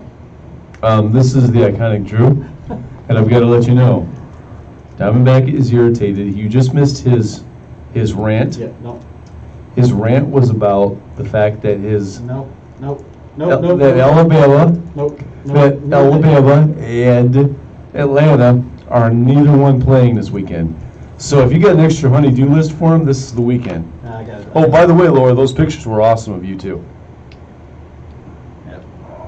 Yep. A lot of comments on those. Yeah, very good pictures of you guys. You look like you're in love. That's a good thing since you're getting married. We are. Oh. I think you're going to be in the doghouse again tonight, brother. So, I got a haircut. Do you have to sleep on the couch? do you have anything else to say about this topic? About your rant? No. I have nothing. I'm done. I'm done with the rant. Man, I don't know how you're going to get through a Saturday and Sunday without the Tide and the Falcons. I feel bad for you. Yeah, but I got to catch a hockey game for Kelly. Right, right. There's no football, but there's hockey. I got to catch one. Well, we mentioned it earlier, but the CBJ do play on the 27th. Is that the weekend? Yeah, that would be this weekend. Yeah. So the CBJ do play this weekend, and they play against the Sabres at 7 o'clock that night. So there you go. That's something for you to do. Maybe a fight will break out. Maybe the Jackets will win. Anyways, quit crapping on themselves and win a game. Let's go Jackets. Yeah. So when we come back from this next break, it's time for the iconic Drew rant. And I'm going to tell everybody ahead of time here. I'm going to tell everybody ahead of time here that normally during, I'm just going to warn everybody ahead of time here. Normally during the iconic Drew rant, iconic Drew gets a little loud, raises his voice, screams a little bit. Might not do that tonight, fighting off this allergy thing here. Went to the doctor today to get some medication and hoping that things are going to turn around here very soon. But I might hold back a little bit as far as how loud or how much I get into this. So time will tell. But now, we all know that the iconic Drew rant is brought to us by Todd. Todd's Barbershop. We heard my commercial. We're now going to play mine. So. That was a lot of fun doing that commercial, by the way. Oh, they're a blast to make, aren't they? Yeah. They're fun. I mean, Yeah. that's not work. Just like this isn't work. Are you kidding me? Yeah. I mean, it's like, I was coughing real hard the other day. And Carrie goes, so, maybe you shouldn't, and she's like, are you doing the show Wednesday night? I said, tell you what, hon, if I got to go to work, and I got to make it through work 40 hours this week, I'm sure as hell going to be the iconic Drew on Wednesday night. So, here we go.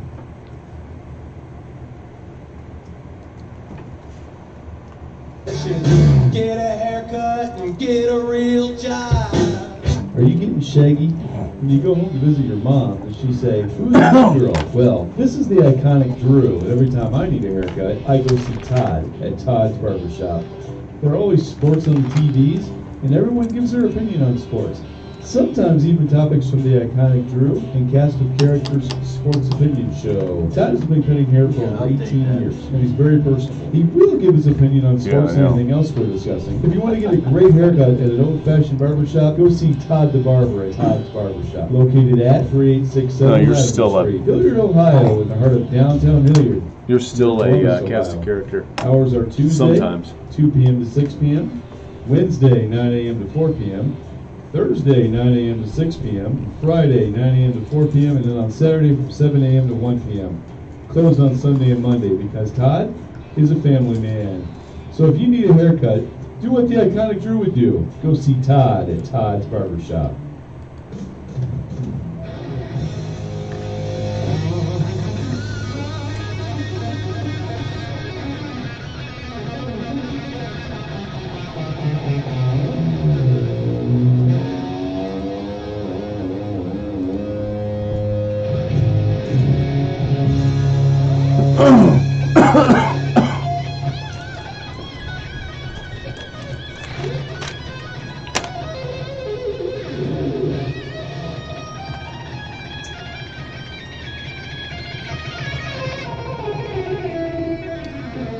Man, that is just awesome.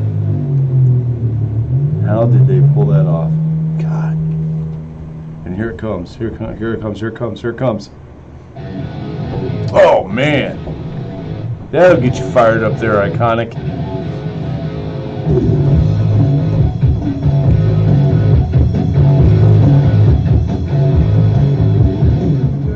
Everybody, welcome back to the Ferocious Bunny Productions presents the iconic Drew and DiamondBack Sports Opinion Show.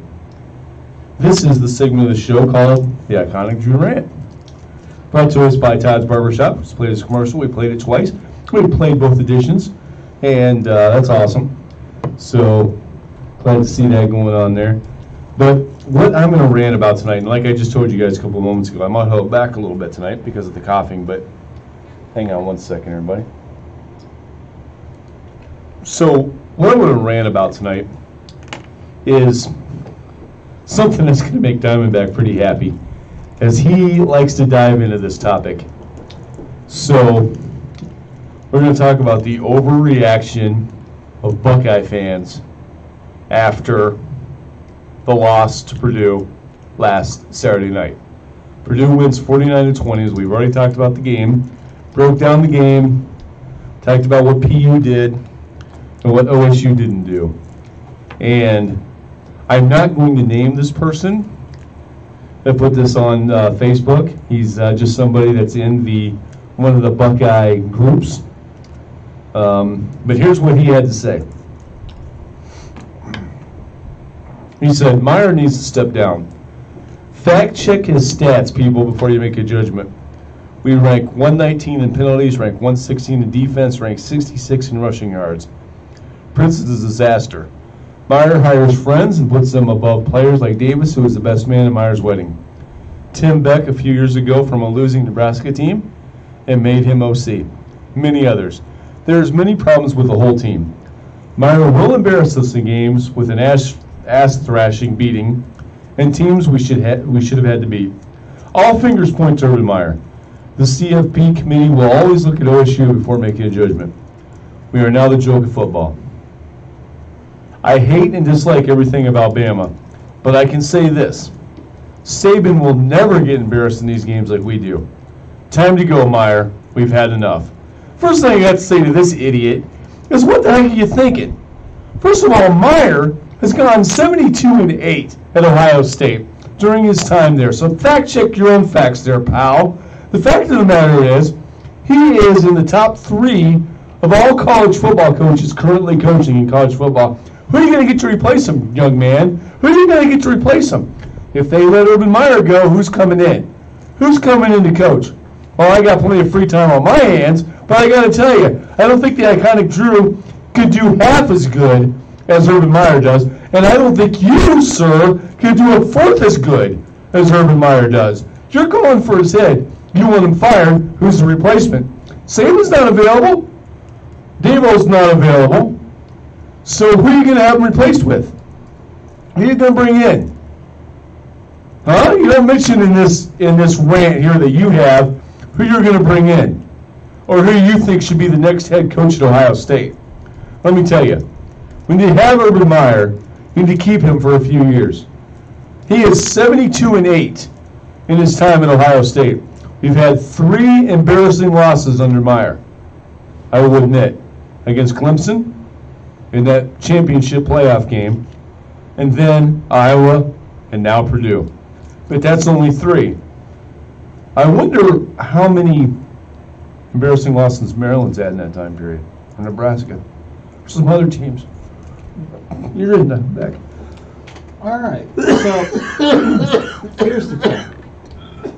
I love when this town picks up the bottle of bleach and decides to start drinking it.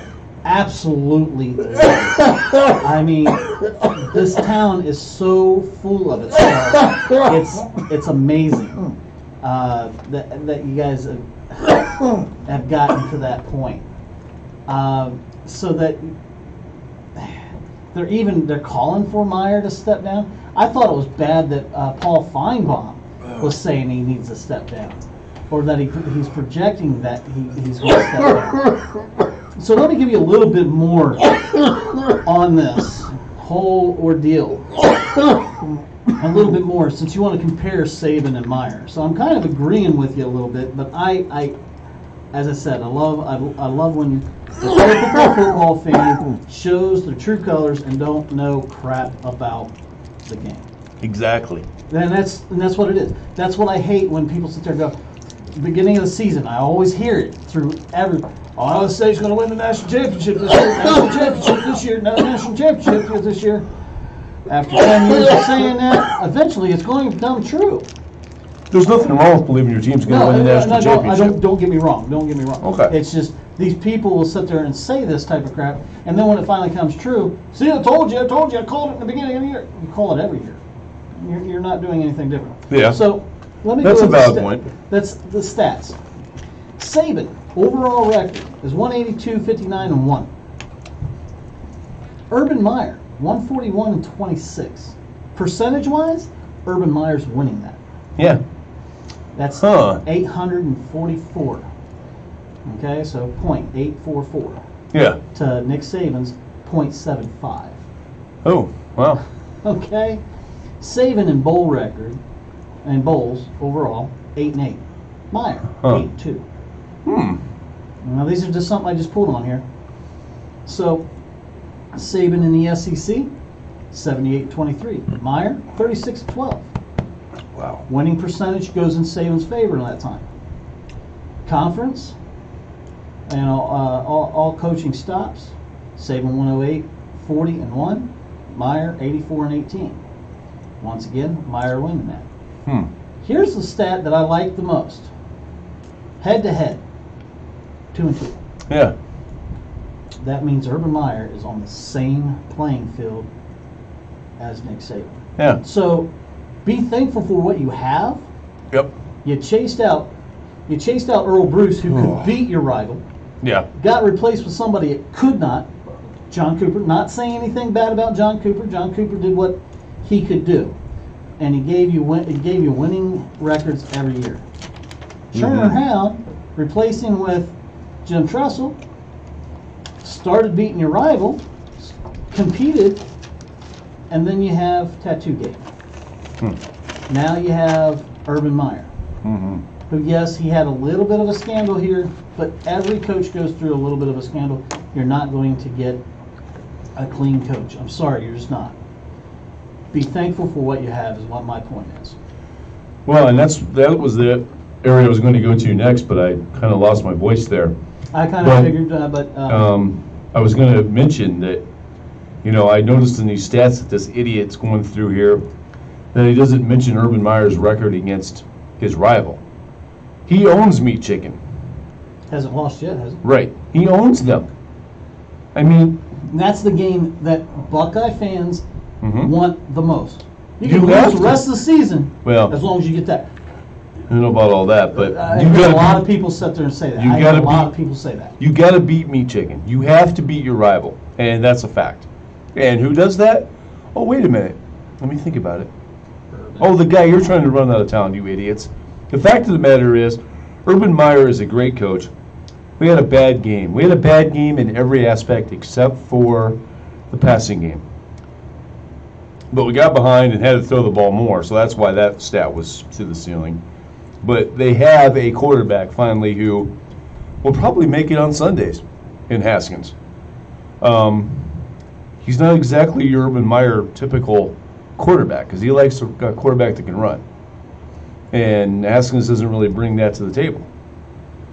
But my point is that you can't look at this and go, man, we lost to Purdue 49-20. Man, Urban Meyer forgot how to coach. He can't coach anymore. Let's run him out of town. And again, my point in the rant, for the most part, is who are you bringing in? Who's available to coach at Ohio State? I've heard the guy at Iowa State, by the way. He is the head coach at Iowa State. Can't think of his name right now. You can check that out for us. He has it in his contract that he can leave Iowa State if the Ohio State job comes open. So he wants to come here. And that's in his contract at Iowa State, that if the Ohio State job comes open, he can come here. You know, some of these little tidbits that people are putting in their contracts, Yeah. it's freaking awesome. Yeah. I mean, I that think Kentucky. Urban Meyer had in his contract down in Florida, I believe, about Ohio State. Did he? Okay, which is understandable. And then he just kind of maybe Well, saw he- the tea leaves and. He left because of his. Well, his yeah. heart. And people are saying he's going to do the same thing for this reason. And that's what Paul Feinbaum's pointing out, is that Meyer's going to leave because he's having health issues again. And he may have a point with that. I don't know if I can debate that too much. No, and I'm not saying that. Matt Campbell. Yeah, I mean, so he could be the next head coach at Ohio State. I don't know that much about him, to be honest with you. I'm sure the local media will spin him to be awesome. Probably what signed we a do. 6-year contract worth $22.5 million. That's the extension that the Cyclones gave him. See, I would think that coaching or playing at Ohio State would be unique compared to most big-time universities. Because Columbus is not a college town. This city would go on. If Ohio State was not here, Columbus, Ohio would still exist. Yeah. I've never been to where Bama plays. Tuscaloosa. Tuscaloosa. I wasn't going to try it. But that city in Alabama. Yes, I can say that sound real easy, Killer, because I know that one's coming. So is that more of a college town?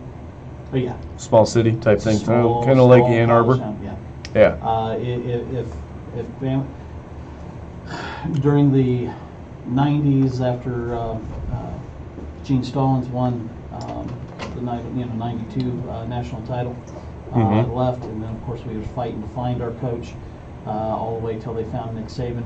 That town pretty much shut down. Yeah. I mean, it really did. Yeah. It hurts. It hurts for So, that. Right. You look around Columbus, I mean, like I said, yeah, it wouldn't be as big a city if we didn't have Ohio State, obviously.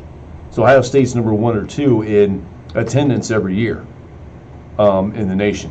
Oh yeah, you guys got So well, Texas A&M is the one they're go back and forth with. Yeah, Texas A&M, as far as that goes, Texas is the one you guys go back and forth with student body count. Right, exactly. So kind of fun. Yeah, this town. Austin. Yeah, the home of the Austin. You can say it. The Austin assholes. There you go. So I mean, hope they name them that. I really do. That'd be great. They won't, but we should name the Austin pre-courts. Anyway, hashtag saved the crew. Phone line 614-781-0754. That's 614-781-0754. That's hashtag saved the crew. It's awesome. Man, this time next week we'll just be getting started. It's 9:05. Brother, we'll just be getting started this time next week. Halloween night, 9 to 11 o'clock. I love it. That's going to be awesome. And hopefully I won't be coughing. That'll be even better. So, anyway. That gives you an extra 2 hours. As a Buckeye fan, and Diamondback, you've known me for a long time. As a Buckeye fan, I get very, very irritated by my Buckeye brethren who want to instantly just jump off the ledge and say stupid stuff like this guy. I mean, I'm going to bring it. You guys stick behind your coach for a while, and I know that probably drives a lot of you nuts. But let me tell you, as a Bama fan, as I said, Gene Stallings, every 4 years we changed coaches. Every 4 years, and it's like no sooner than the coach is getting started, and we're having another coach come in with a little bit of fire, but not beating his rivals. And you know what? That's why I always scream, and that's why I love when this town. This is the reason why I love when this town drinks bleach, because you lose a game you shouldn't have. You guys need to see that there's teams out there that suffer, and they go away for a little while. Bama will go away again. Just give it a little time. I hate to say that. We're all counting down today. But there's. I mean, thanks to you, Diamondback, I've become the only SEC team I can root for is Bama, and that's your fault. But I'm proud of that. You should be. But are there times deep down inside I'm just like, God, somebody just please stop this. Stop this train. You know? Because I look at it and I'm like, okay, the 4 teams I put in, okay? The other 3, Oklahoma, Clemson, Notre Dame. And I look at it logically and I'm like, can any one of them stop Alabama from winning another title? Right now, Clemson's improving every week. I think they're getting better. Notre Dame, I still think is better with Ian Book as their quarterback. But Clemson's Clemson. I mean, you know, I never know what to expect from Clemson in a game. I think Clemson can give you guys a game, and I think the other 2 will hang for a while based on where they're at right now. You know, but what Alabama did to Tennessee on Saturday, impressed. I was like, I was thinking I'm going to watch this whole game because it's going to be a game until late in the third quarter. Tennessee's at home. They're going to hang with this team. They're going to make this a game. Next thing I know, bip, bip, bip, it's 28-0. Oh, and on another topic, before we go to the NFL, I want to mention one more thing about college football.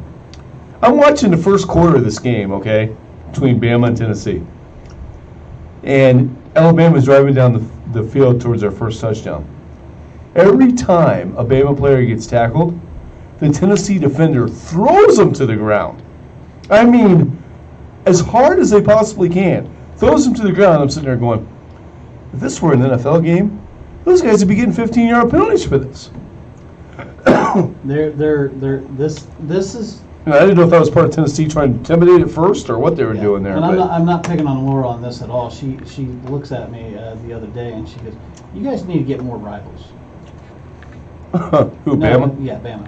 I'm like, we got Tennessee, LSU, Auburn, Texas A&M. I don't think we need any more.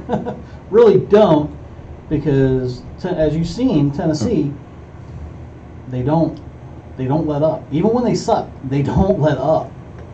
Yeah, and I thought Tennessee was going to play gonna... that way. Yeah, they should have got. There should have been a lot of penalties there. That. And the refs let them play. Yeah, they do. I was sitting there going, yeah, what? It's known, and that's just the way it is. Yeah. And when it's in Tuscaloosa next year, you watch. Bama players will be doing the same thing. It'll be nasty. It's a nasty game. Hey, Third Saturday of October. Hey, Stacy, how you doing, bud? Haven't heard from you in a while. I've been following you on Facebook.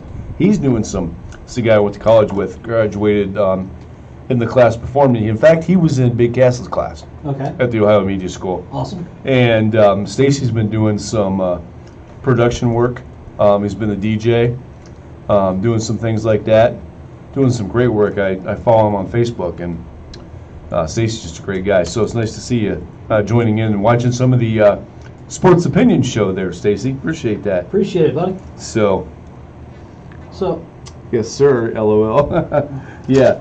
But yeah, Stacy's a great guy, and I'll tell you what. I think my class was awesome too at the Ohio Media School, but Big Cass's class, him and AP and Big Cass, those three guys, and Nick, hung with all four of those guys quite a bit. So, anyway, it is time to move on to the National Football League. I think I just wanted to point that out. I couldn't believe how much Tennessee was just throwing them on the ground. No. And no penalties were called. No penalties, no. It's amazing. It's like that every.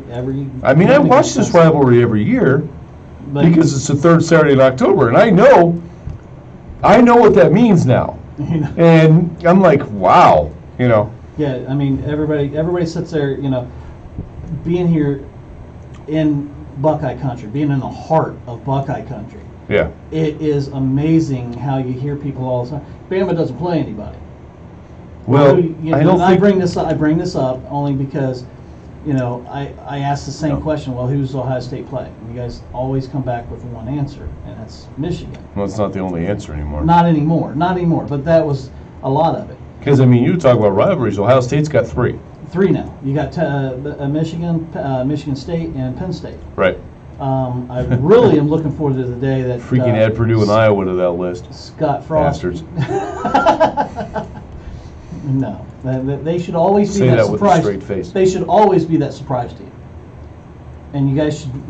There's always going to be that one. Well, this is like you guys losing to. I mean, come on. You've been talking about wanting Kentucky to get on up there and beat. Now Kentucky can't beat you guys. No, Kentucky can't.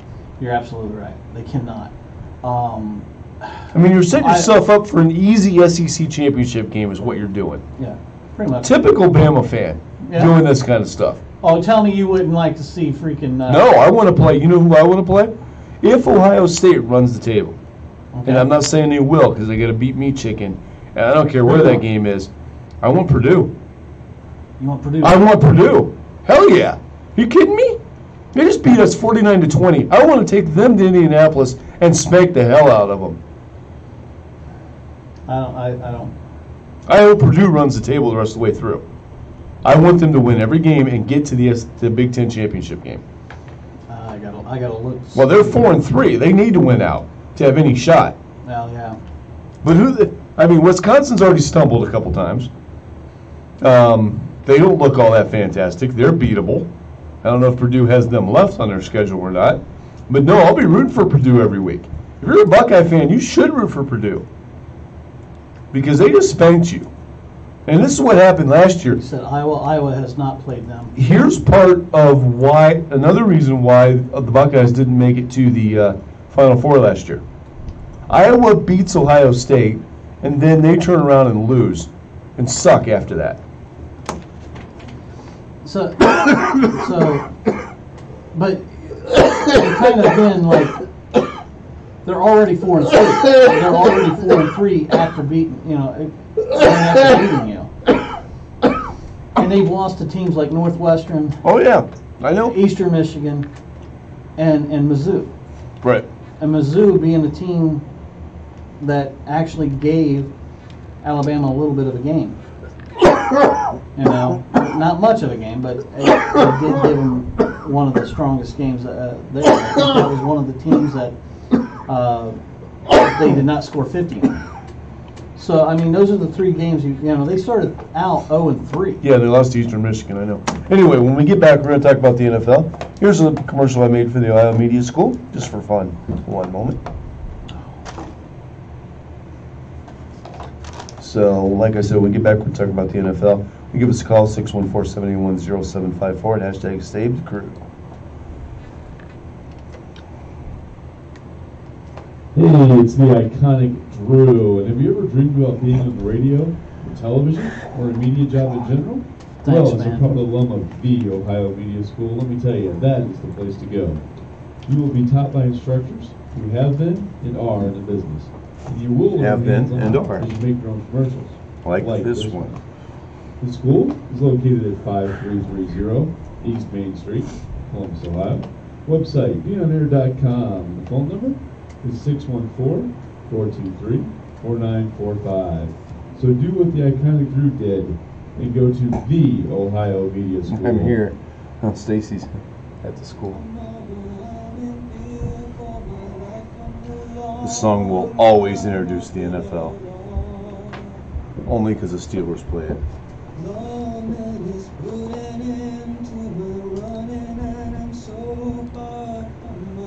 What's next? Oh, maybe nothing. Just play it right here now. Hope I can get through the rest of this without coughing. It sucks.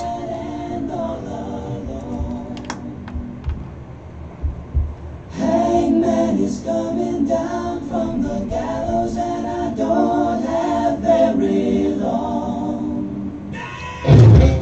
That's right, everybody. And nothing like some Sticks Renegade to get us back into talking about the National Football League. This is the Ferocious Money Productions of the iconic Drew and DiamondBack Sports Opinion Show. This is the hashtag Save the Crew phone line, 614-781-0754. That's 614-781-0754, and that's hashtag Saved the Crew. Save the Crew, and we did it. It's us. It's awesome. It's all By about- having that phone number. We're not cocky or anything. No, it's not. Hey, it's not cockiness if you back it up, Diamondback. Well, we And we back it up. we started the phone line and they got saved. Right, exactly. Thanks to us, they're here. So, I think that's pretty awesome. It's all because of us, man. I'll take it. And a little while ago, you were complaining about having a bye week. Yeah. So, you were complaining, oh, man, I don't get to watch my Falcons this weekend, and I don't get to watch Bama on Saturday. You'll watch Bama roll over a nobody. Right, which they could have scheduled somebody. Gee, maybe a Big Ten school up here. An opening in their schedule, and they chose to take the bye. Two teams had a bye this week. Alabama and Ohio State. It'd been interesting to have that game this weekend. Michigan's got a bye, too. Did you catch Saban? Saban looked kind of cold there in Tennessee. That's a couple states down. Yeah, exactly. He did look, I got to admit, he looked as cold as the Dodgers did last night in Boston. Speaking of which, what's the score? Yeah, let's take a look. And we're waiting. And a waiting game. While we're playing a waiting game, waiting for that update, and we got it. Maybe. How about the NBA? Do you have that? but I can't do. Can't do both. What the man? Red Sox are Okay. up by 1-0, top of the third. Crap. Okay. What about the NBA game? The Cavs. Cavaliers. Go Nets. End of the fourth, so this is a final. Yes. The Brooklyn Nets 102. The Cleveland Cavaliers 86. Woo! Yeah, baby.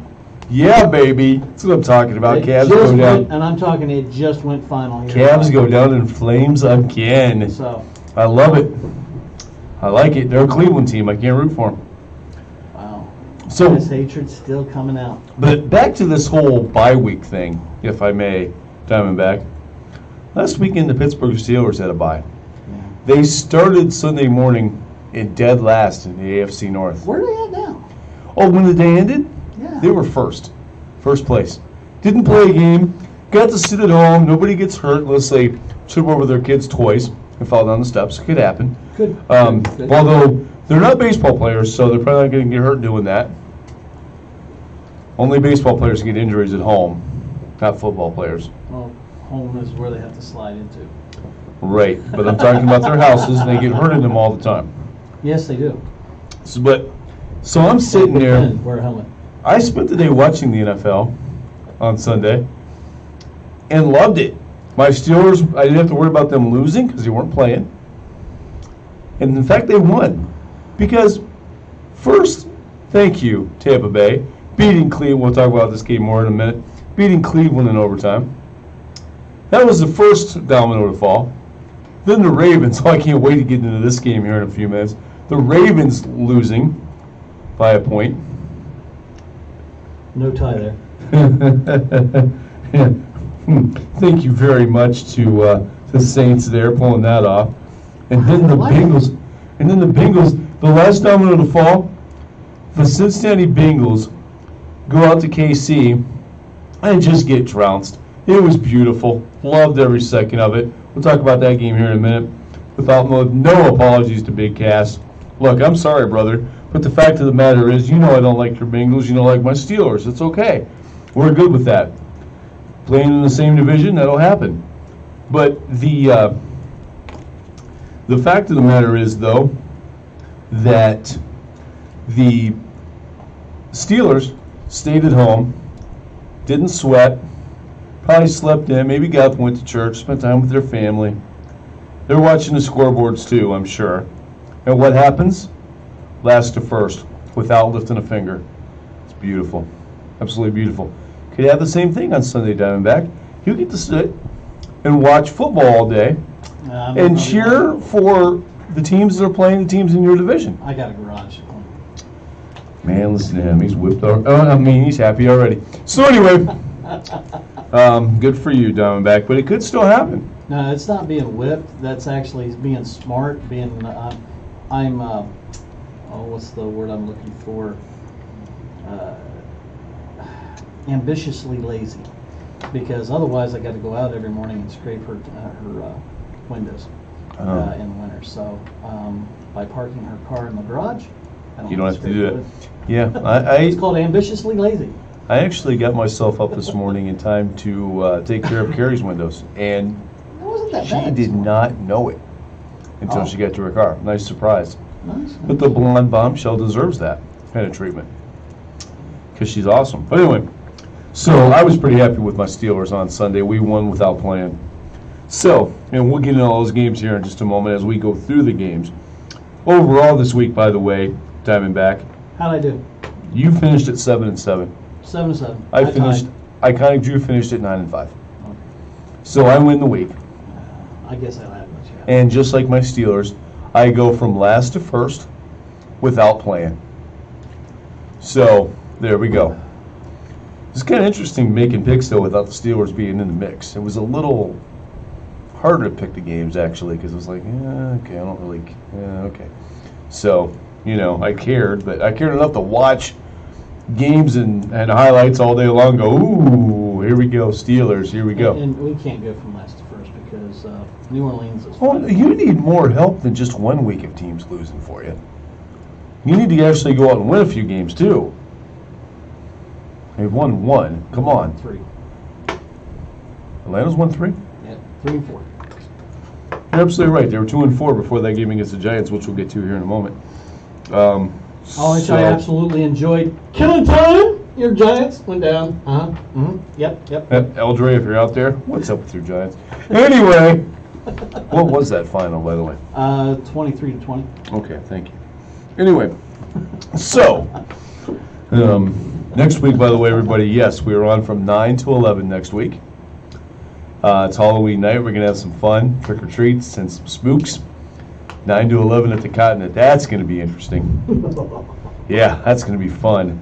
Got to get that Vincent Price thing queued up and play that. Anyway, it's going to be an interesting night.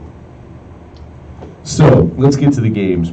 Now that I've gloated in the fact that my Steelers went from last to first after watching my Buckeyes lose the night before, I needed some happy news.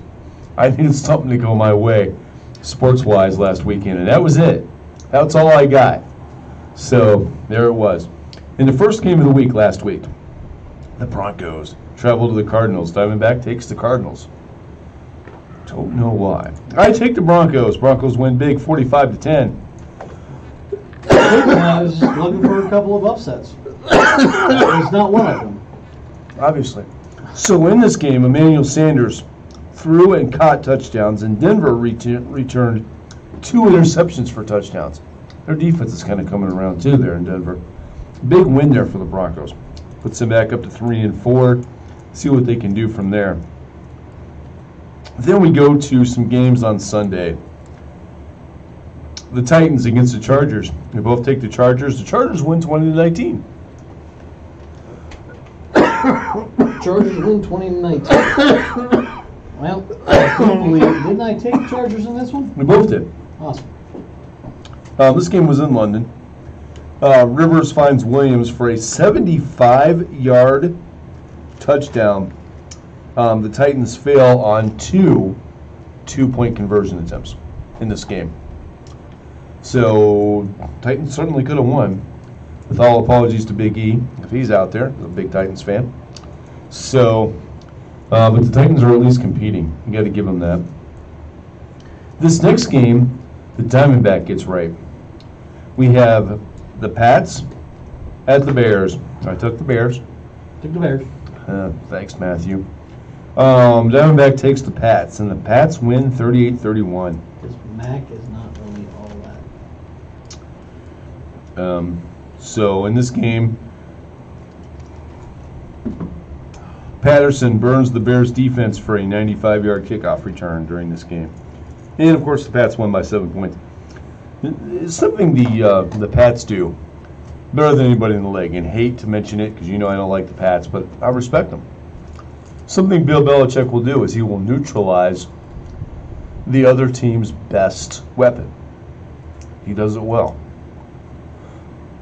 Mac did not have a great game against the Pats. Belichick is the death of a lot of great coaches. He really is. I mean, Saban was in his there and didn't do anything. Now that wasn't just. I mean, I don't think he beat Belichick at all. So I mean, just looking at that, he, as you put it, he finds their greatest threat to his team, and he's like, what can I do to keep that at bay? And he finds it. Yeah. And he does it.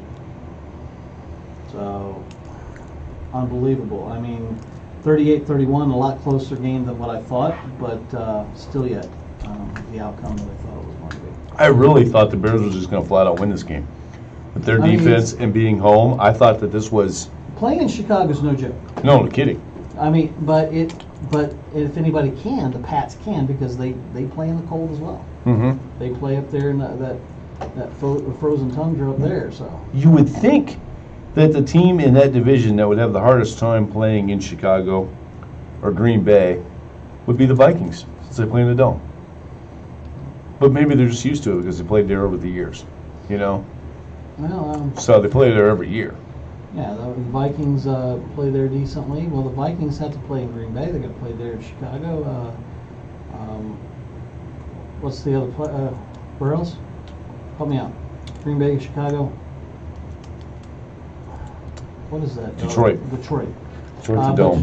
Detroit's a dome. I mean, Right. but still, they're playing in the cold, at least there. And then whenever they play the other teams around, I do wonder about them being a dome team. You would think that they would let the elements be part of their weapons. Yeah. Go ahead and let it be there. Well, you know how I feel about dome teams. Yeah. Even though I know your team is one of them, but Well, we had the roof open Yes. against the Giants. there you go. So, and the roof is caving in on the Giants. We'll get to that in a moment. Sorry, Andre, but it's true. Lions then go down to Miami, beat the Dolphins 32-21. We both took the Dolphins in this game. Yes. Shocked by that outcome. Yes, when I seen that, I'm like going, son of a gun. Really? I mean, I thought the Dolphins had this being at home. Mm-hmm. The Stafford threw 2 touchdowns in this game to Roberts. Now, there's a quarterback that doesn't get talked about a lot. I've always liked Stafford. Yeah, Stafford is that secret quarterback. I wouldn't put him into the elite category. Well, no. But He's certainly a consistent good quarterback. He's Yeah. a franchise guy, for sure. So, I mean, a very big win for the Lions, no doubt. Then the Vikings travel to the Jets. Vikings win 37-17. We both did take the Vikings in this game. And the Vikings win big by 20 points at the Jets. In this, I'm going to go ahead. yeah, this here, not a surprise to me at all. The Vikings are definitely a team to be reckoned with. For sure. And here's an interesting stat. Kirk Cousins threw 2 touchdowns in this game. Who? And Kirk Cousins Oh. threw 2 touchdowns for the Vikings, and Latavius Murray ran for 2 touchdowns. So, talk about having some weapons. They're ready to go there with that team. So, yeah, the Vikings are looking good. That's a nice win for the Vikings. Panthers and Eagles. Now, here's a game. Surprising. We both took the Eagles. The defending Super Bowl champion Philadelphia Eagles. Hey, they get this for the whole season. If you guys ever win one, we'll say the same thing for you. Well, I'll be fine with that, but God. Yeah, well, I've got a lot of friends on Facebook that are Eagles fans, and I got to do a shout out for them. Hey, how obnoxious will it be if Pittsburgh pulls this off next year? If we're still talking NFL next year at this time. I would be very obnoxious about it because it's Pittsburgh. So this means that you're going to be, every time you talk about Alabama, you're going to go ahead and say the defending national. Sure. Okay. Absolutely. All right. Because you haven't done that once. Right. Well, they are the defending national champions and working on a back-to-back. Go LSU. And we'll see what happens throughout the rest of the season here. Well, the last time. But right now we're talking about pro football. I'm not letting you take the show off the rails, Diamondback. You're not doing it. You just sit there and look good. That's what you do. Just to let you know. You just sit there and look good, brother. The last time LSU beat Alabama, Alabama won the national title.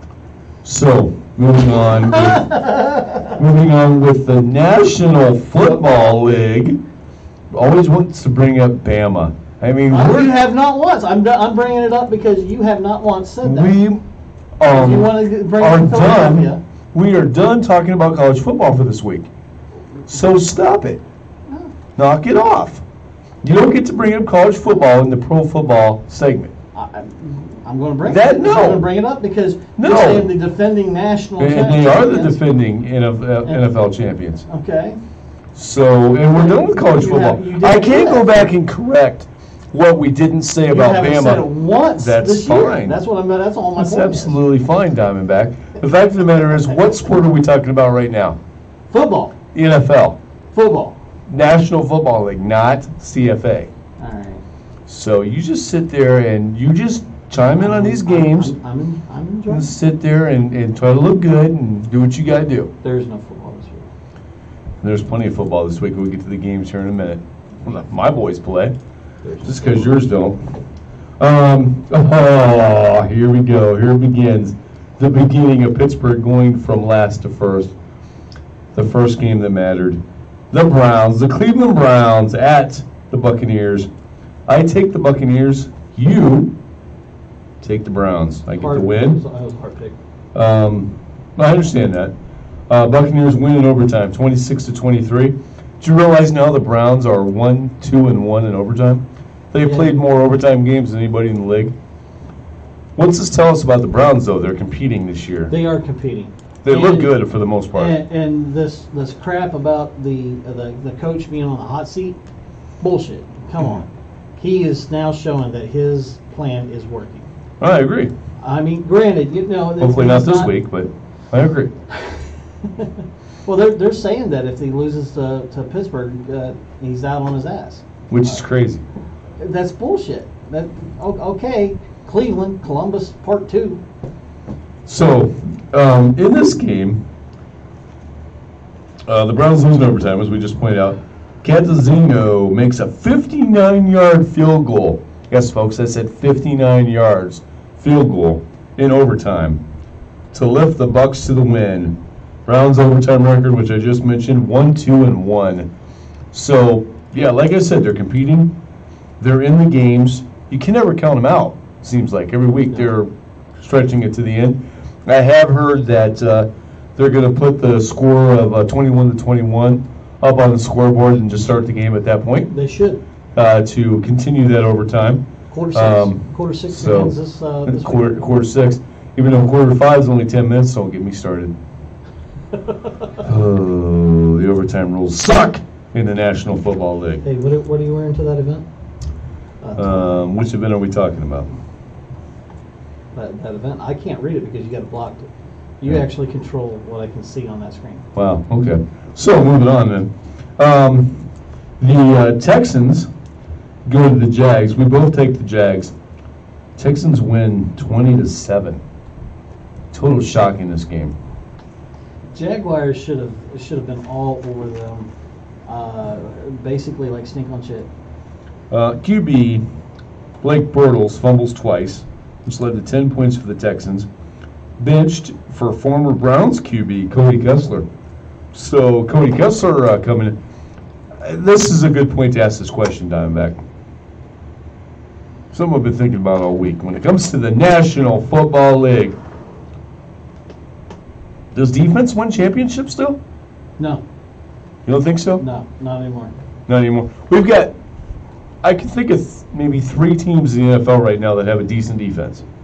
The Bears, the Jags, and the Ravens. Probably the 3 best defenses in the league. You wouldn't put the Packers up there with them? No. No, I said dominant. Well, I meant to say dominant defenses. Well, I mean, I'm talking. And I hate to give the Ravens, but they are playing good defense. But you would include the Packers in that. I would in okay. Top. Well, that's. I wouldn't say dominant. Yeah. But I put them in the top of the defenses. Okay, but are any one of those 4 teams going to win the Super Bowl this year? I don't. Probably not. No. Probably not. It's. You start talking about the dominant teams in the NFL, you start talking about offense. Yeah, the Super Bowl, the Patriots going to score 42. Right. And win.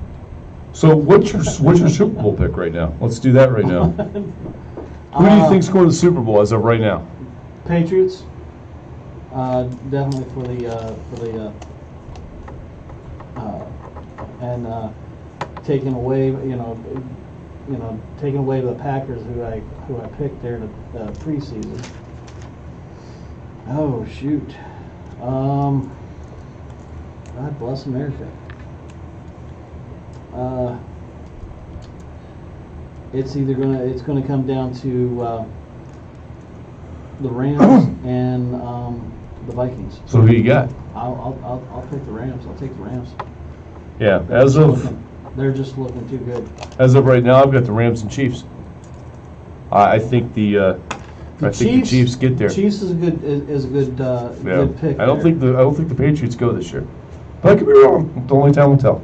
Yeah. I'm just, Yeah. you can't count Tom Brady out. No, you can't. Fucker's old. So, Saints and Ravens. Saints beat the Ravens. 24-23. Now, this game was awesome. What a fantastic finish in this game.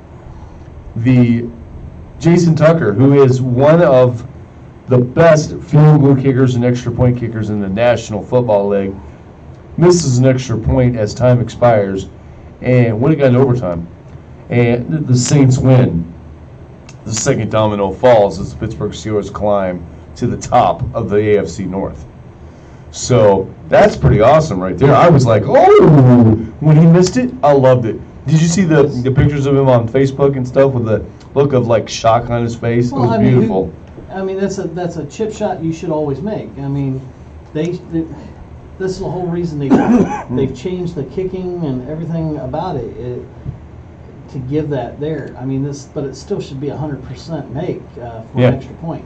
Sorry. Yeah. I'm sorry. It still should be 100%. Unless they put the extra point back all the way to the 50-yard line. Yeah. They did move it back a couple years ago. Right. Which all that does is that means you can't run to the bathroom as fast or to get another beer. You have to wait until that extra point is kicked. Right. Ask Ravens fans. I love it. I was like, they cut to it because they were like, we're about to go to overtime. Jason Tucker's gonna get this extra point here, and we'll go to overtime. And he kicks the ball, and he just dies and floats over towards the side. And I'm like, oh my God, freaking Ravens have just lost as the second domino fallen. I mean, go Steelers, man, beautiful. I'm glad to see your team benefit out of this. However, my team could have used a little bit of help from your division. Of course. I mean, unfortunately for you, the Saints win this game. Yeah, Saints and Buccaneers win. Hurts the Falcons. Yeah. Helps the Steelers. Hurts the Falcons. Right. Yeah. So I'm gonna continue to gloat. Sorry.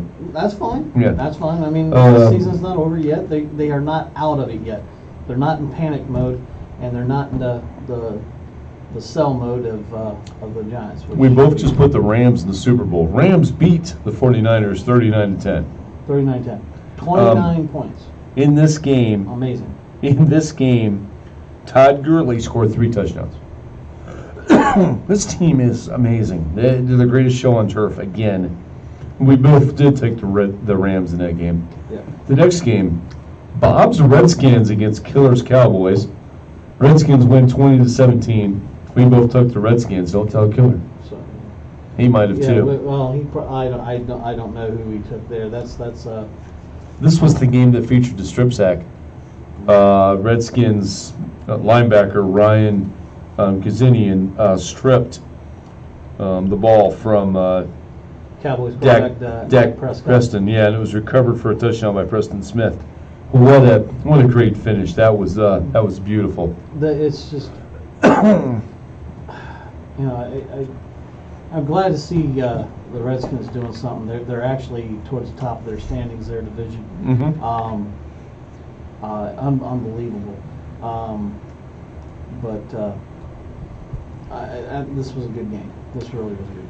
And the third domino falls.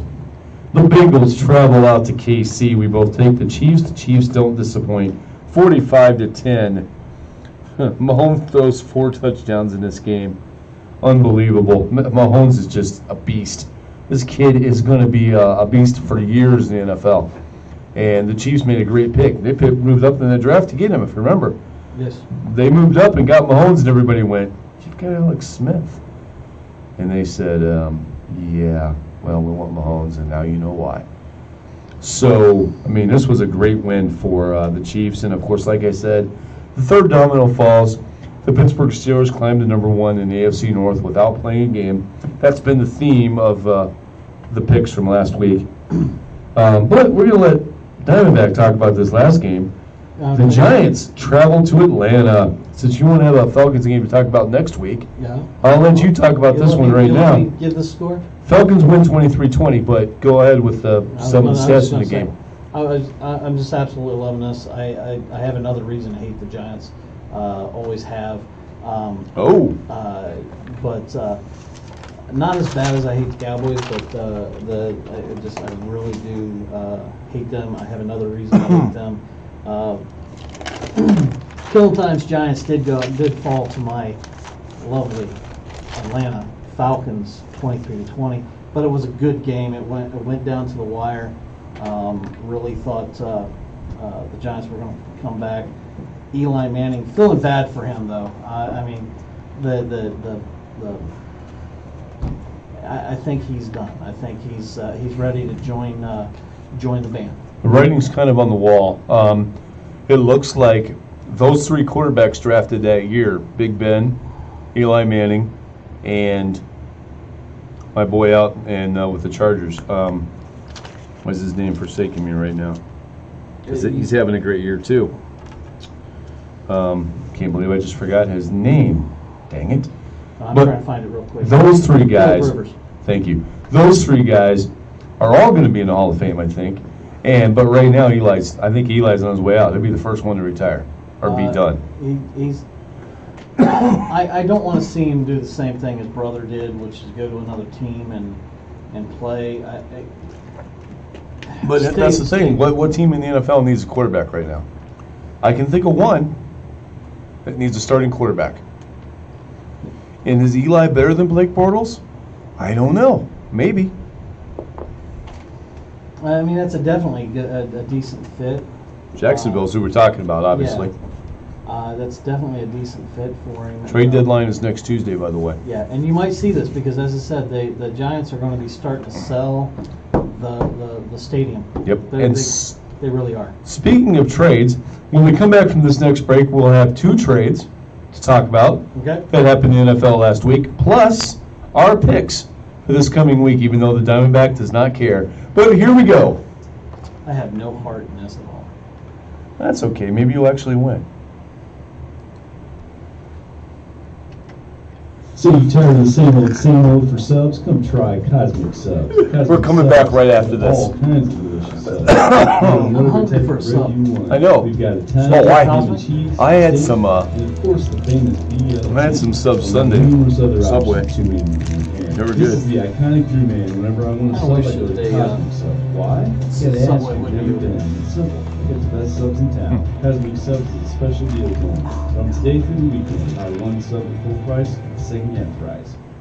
Welcome back, everybody, to the Ferocious Money Productions presents the iconic Drew and Diamondback Sports Opinion Show. And as I teased right before we left, there were two trades last week in the National Football League. So the first trade was the Raiders trading wide receiver Amari Cooper to the Cowboys for a first-round draft pick. Wow. Trading from the Raiders. That does not shock me. I mean, they're definitely going to be selling. Are they selling John Gruden too? I don't know. Only time will tell. He has been he has been traded before by the Raiders. Maybe it'll happen again. So, trade deadline's Tuesday. Next week we're going to have some trade updates. There'll be some movement this week in the league. So, wait and see what happens with all that. I think it's a good pickup for the Cowboys. Definitely giving some weapons to them. Yeah. I mean, and they're They don't have not out of it. They don't have a receiver at that level. Now they do. Yeah. So, good for them. And meanwhile, the Raiders are stockpiling picks. They now have 3 first-round picks For next year. Yeah. So when we watch the draft next year, it'll be the Raiders are on the clock. The Raiders are on the clock. Oh, by the way, the Raiders Las Vegas? are on the clock. Las Vegas is on the clock. Yes. Did they move to Vegas after this season, or is it another one more year? I think it's one more year. I think it is too. I think it's one more year. And speaking of the New York Giants, we're just talking about them. They traded corner Eli Apple from the Ohio State University to the Saints for a 4th and 7th round draft pick. So a good pickup for the Saints. I know you're not too happy about the Saints getting a good pickup. No, I mean, we're already stockpiled with great players in that division. Oh yeah, for sure. This is This is something that is just going to happen. It is just going to happen. Yeah. And there's, Atlanta's stacked. Now it looks like New Orleans is right there with them. Tampa Bay isn't the badly there, and unfortunately, Cam Newton and the Carolina Panthers, they're right there too. All four of them. It's going to go down to the wire. Cam Newton. The hatred continues. Oh, I will hate that guy all the way until, It'll never stop with you. How long have you hated Jim Harbaugh? I don't hate Jim Harbaugh. Oh man, I beg to differ. You used to hate him when he was playing in the NFL. Well, that was different. Oh, no different. Let's get to the games. These are the picks guaranteed to be wrong, especially by Diamondback. And yes, I kind of drew a brag. I won last week. I'm allowed. I won the week before. Well, yeah, but your bragging time's over now. It's my turn. I don't care. I still won that week. Yeah, you did. I'm a Hawkeye fan and live in the past. I was going to say something really, really nice that you would have really, really liked. I know we're not talking about college football, but isn't it the iconic Drew that played Sweet Home Alabama to introduce the college segment? Yeah. Shouldn't that be giving me enough credit without having to say the number one defending college football champions? No, you have to say it. I don't have to do anything. I'm the iconic Drew. I kind of do whatever I want. Haven't you noticed that yet? Okay there, Justine Bates. That's right. I'm going to call you my daughter. Huh? That's fine. Justine Bates, I do what I want. Well, there you go. She sounds pretty smart, too. So, on to the games. I was going to be really super nice before you made that comment. Being like a Buckeye fan, but whatever. Unless we have a past. Anyway. We have a past, too. Yeah, we both do. But meanwhile, in the National Football League, pick time. Tomorrow night's game, the Thursday game. I'll turn off his mic if he's going to start this crap again. Your mic's off. So, the first pick. It's on now. I turned it back on. The Dolphins, who are 4-3, traveling to the Texans, who are 4-3. Who you got, Diamondback? I'm taking a 4-3 team. Well, yeah. Which one? The one with the most points. Mm-hmm. I'm turning into my father right now. Yeah, you are. Who's winning? I'm going to go ahead and take the Dolphins in this. Well, we agree. I'm taking the Dolphins, too. I think they're playing better. I also have a secret reason for picking this, and I'm just going to say it. The blonde bombshell was born in Miami. So every once in a while, I'll pick the Dolphins just for her. So there you go. And I figured that was a good tiebreaker. Then let's start the Sunday games.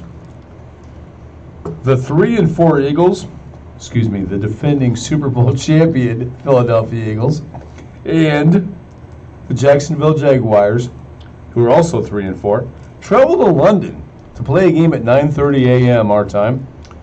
Who you got? A 3-4 team. Here we go again. We're going to go. I'm going to take the Jaguars in this. That's awesome. Because we disagree. You're taking the Eagles. I'm taking the defending Super Bowl champion Eagles. I think they're just a better team. I think they'll win. Well, the Jaguars are going to be moving to London anyways. Yeah. And then the game of the day, the one that really super matters to me and should matter to everybody. The 2-4-1 Browns travel to Pittsburgh to play the Steelers, who are 3-2-1. Who you got? We know who I have. I will take the Pittsburgh Steelers all day, every day. That's fine. We're going to go... you don't get to be a homer this week. I know. Taking the Browns. I'm just taking the Browns. Okay. Browns are not going to win in Pittsburgh. You can mark that down now. It's not going to happen. Steelers aren't too much pride to let the Browns come in and beat them at home. Not going to happen. But that's another loss for you, and that's okay.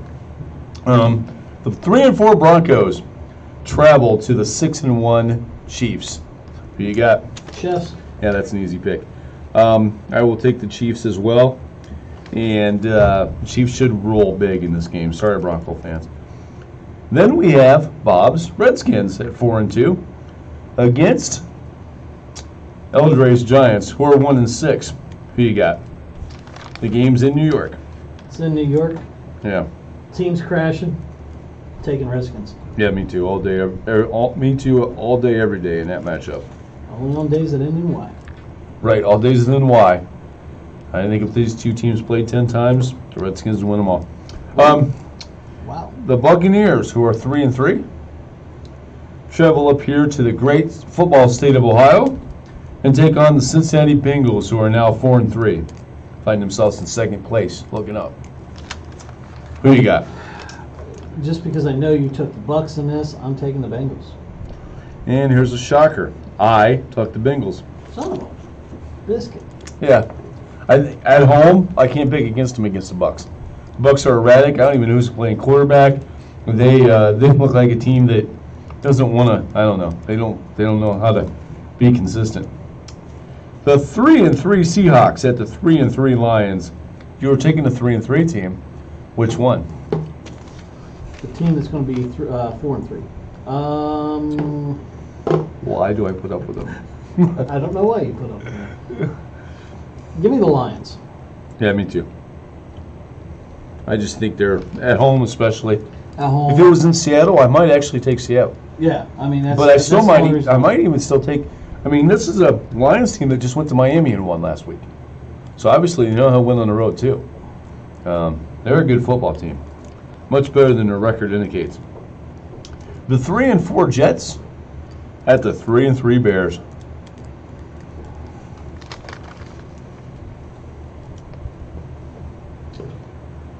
Give me the Bears. Yeah, me too. I'll take the Bears all day, every day. Now, here we go.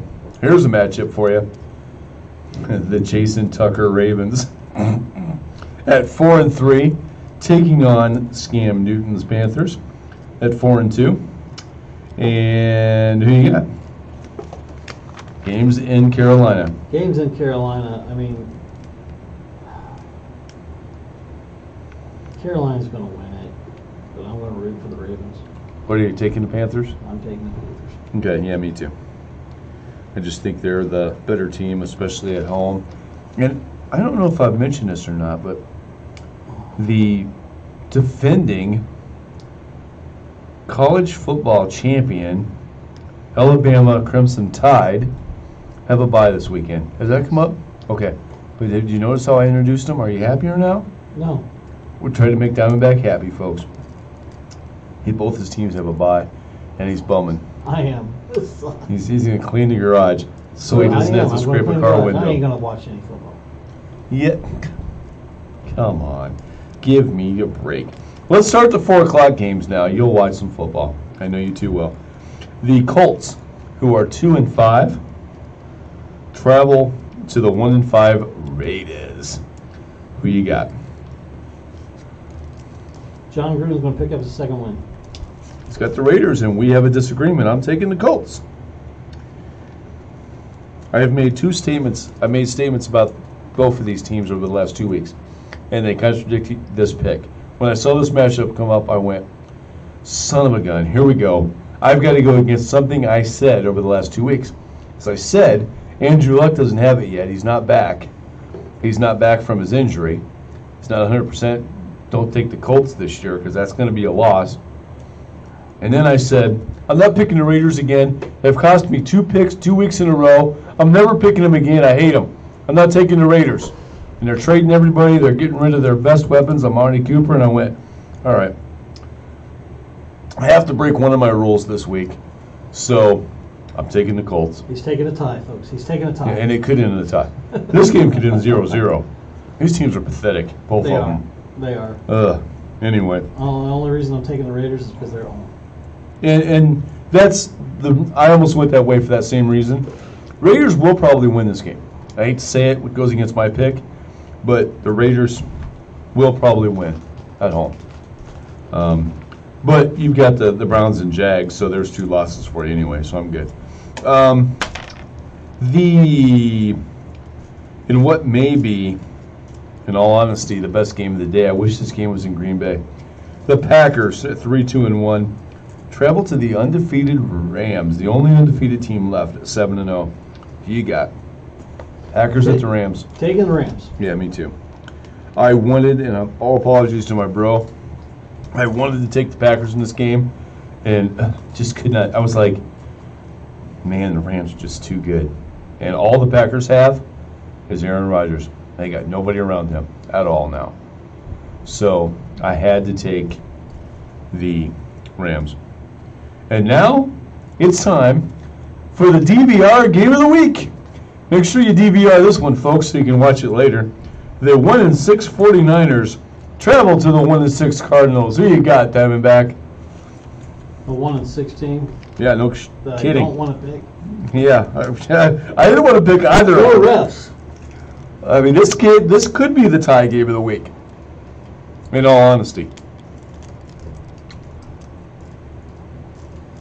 Give me the Cardinals. I don't believe I'm taking them again. Yeah, I'm taking the Cards too, because they're at home. Now, the Sunday night game of the week, this could be the second best game of the week. Next to the one we just picked? No, next to the Packers-Rams. If Aaron Rodgers can keep him in that game, it could be interesting. But, I mean, this could be the best game of the week, actually. The 5-1 Saints travel to the 4-2-1 Vikes. Who you got? Give me the Vikings. Yeah, me too. Again, this is another one where if it was flipped, I'd probably take the Saints at home. I would probably take the Saints if the Saints were home, yes. But I do think the Saints will give them a game. I think it'll be a close game. I don't think it'll be over until somewhere in the fourth quarter. I think it goes back and forth. This game I might sit down and watch. I mean, it should be the game of the day. I really might. I mean, it's that late game on Sunday. I might sit down and watch that. That'll be an interesting game. And another Monday night stinker. ESPN, what are you doing? Well, that's not on ESPN. This is really... No, the Monday night game is. Well, it's not on ESPN. They don't pick this game. I understand that. I'm throwing them under the bus anyway. I'm throwing them under the bus? Because they don't like Ohio State. So you got to throw them under the bus on something. They don't even play this week. That's not my point. I mean, I can't even turn on the Buckeyes. I mean, for crying out loud. This freaking sucks. Meat Chicken even has a bye. I know. The 5-2 Patriots travel to the 2-5 Bills. I have the Patriots. I'll give my pick first. Who you got? And I've already written it down. This is a no-brainer. I'm taking the Patriots. Yeah. It's just this game is... It shouldn't even be close. No. This is my highest point game of the week, by the way. And that point thing at work, this is my highest point game. This is your 14. 14 this week. Yeah. Yeah, because there's 16 teams. And the buys, of course, is the Falcons, of course, Cowboys, the Titans, and the Chargers are all on buys. Right. Phillip Rivers led Chargers. Thank you. Okay, so before we close out the show, you've given the final score for the Cavs. They lost. What's going on in the World Series? In the World Series, two teams are playing. Yeah. Those two teams are the Boston Red Sox and the LA Dodgers.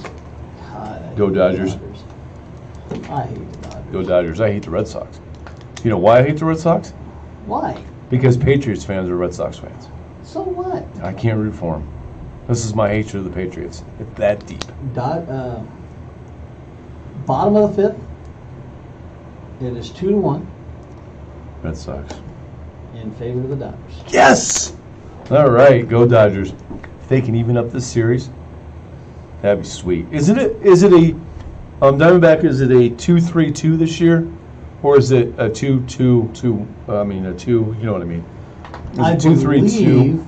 I believe it is a 2-3-2, which is beneficial for the Dodgers. I think if they can win tonight.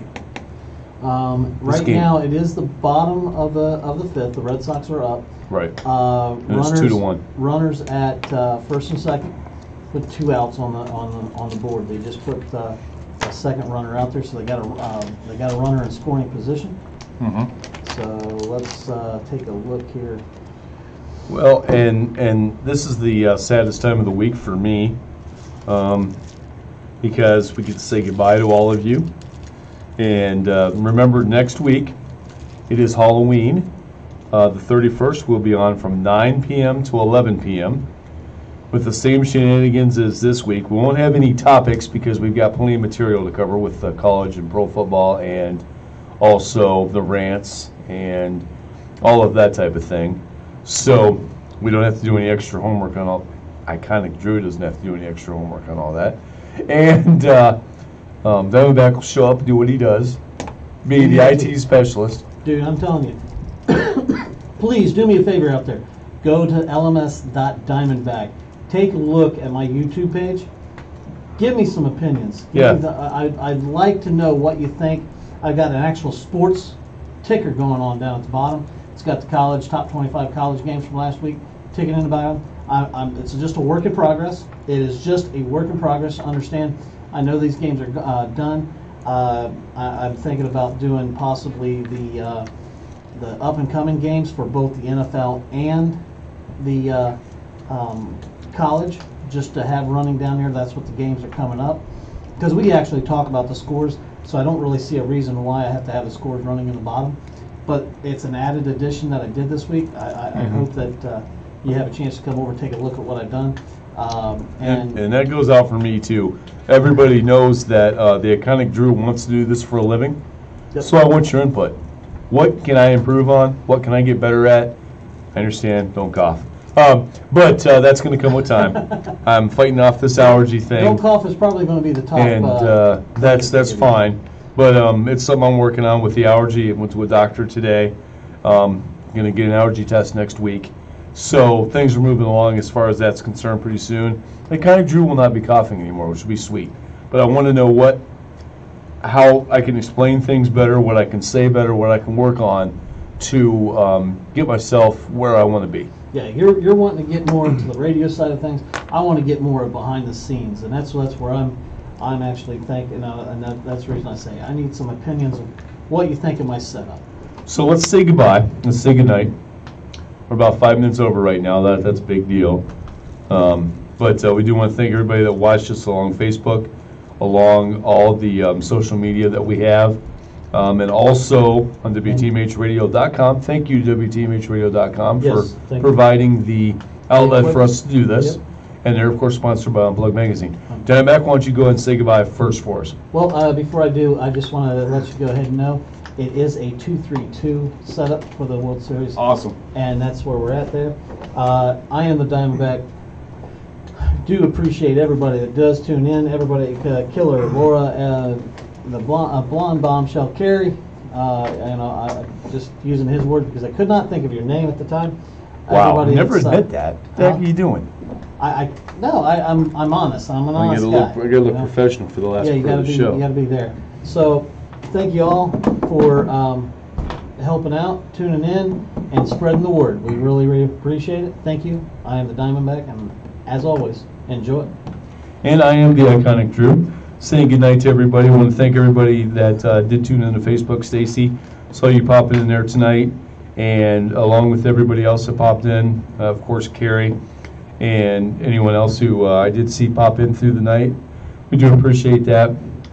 And we definitely appreciate, like I was just saying, your feedback. I want to improve. This is something I want to do for a living. So any kind of feedback I can get, I can take it. I got my big boy pants on, and all I want to do is improve and get better, because that's the only way I'm going to get where I want to get. So with that being said, I want to say goodnight to everybody. One more reminder.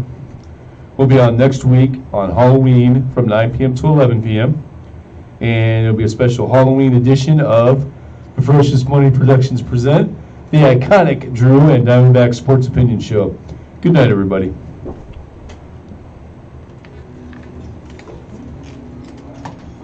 All right. Thank you, everybody that tuned in. So feedback, everything. Thank you, everybody, for enjoy it. For tuning in tonight.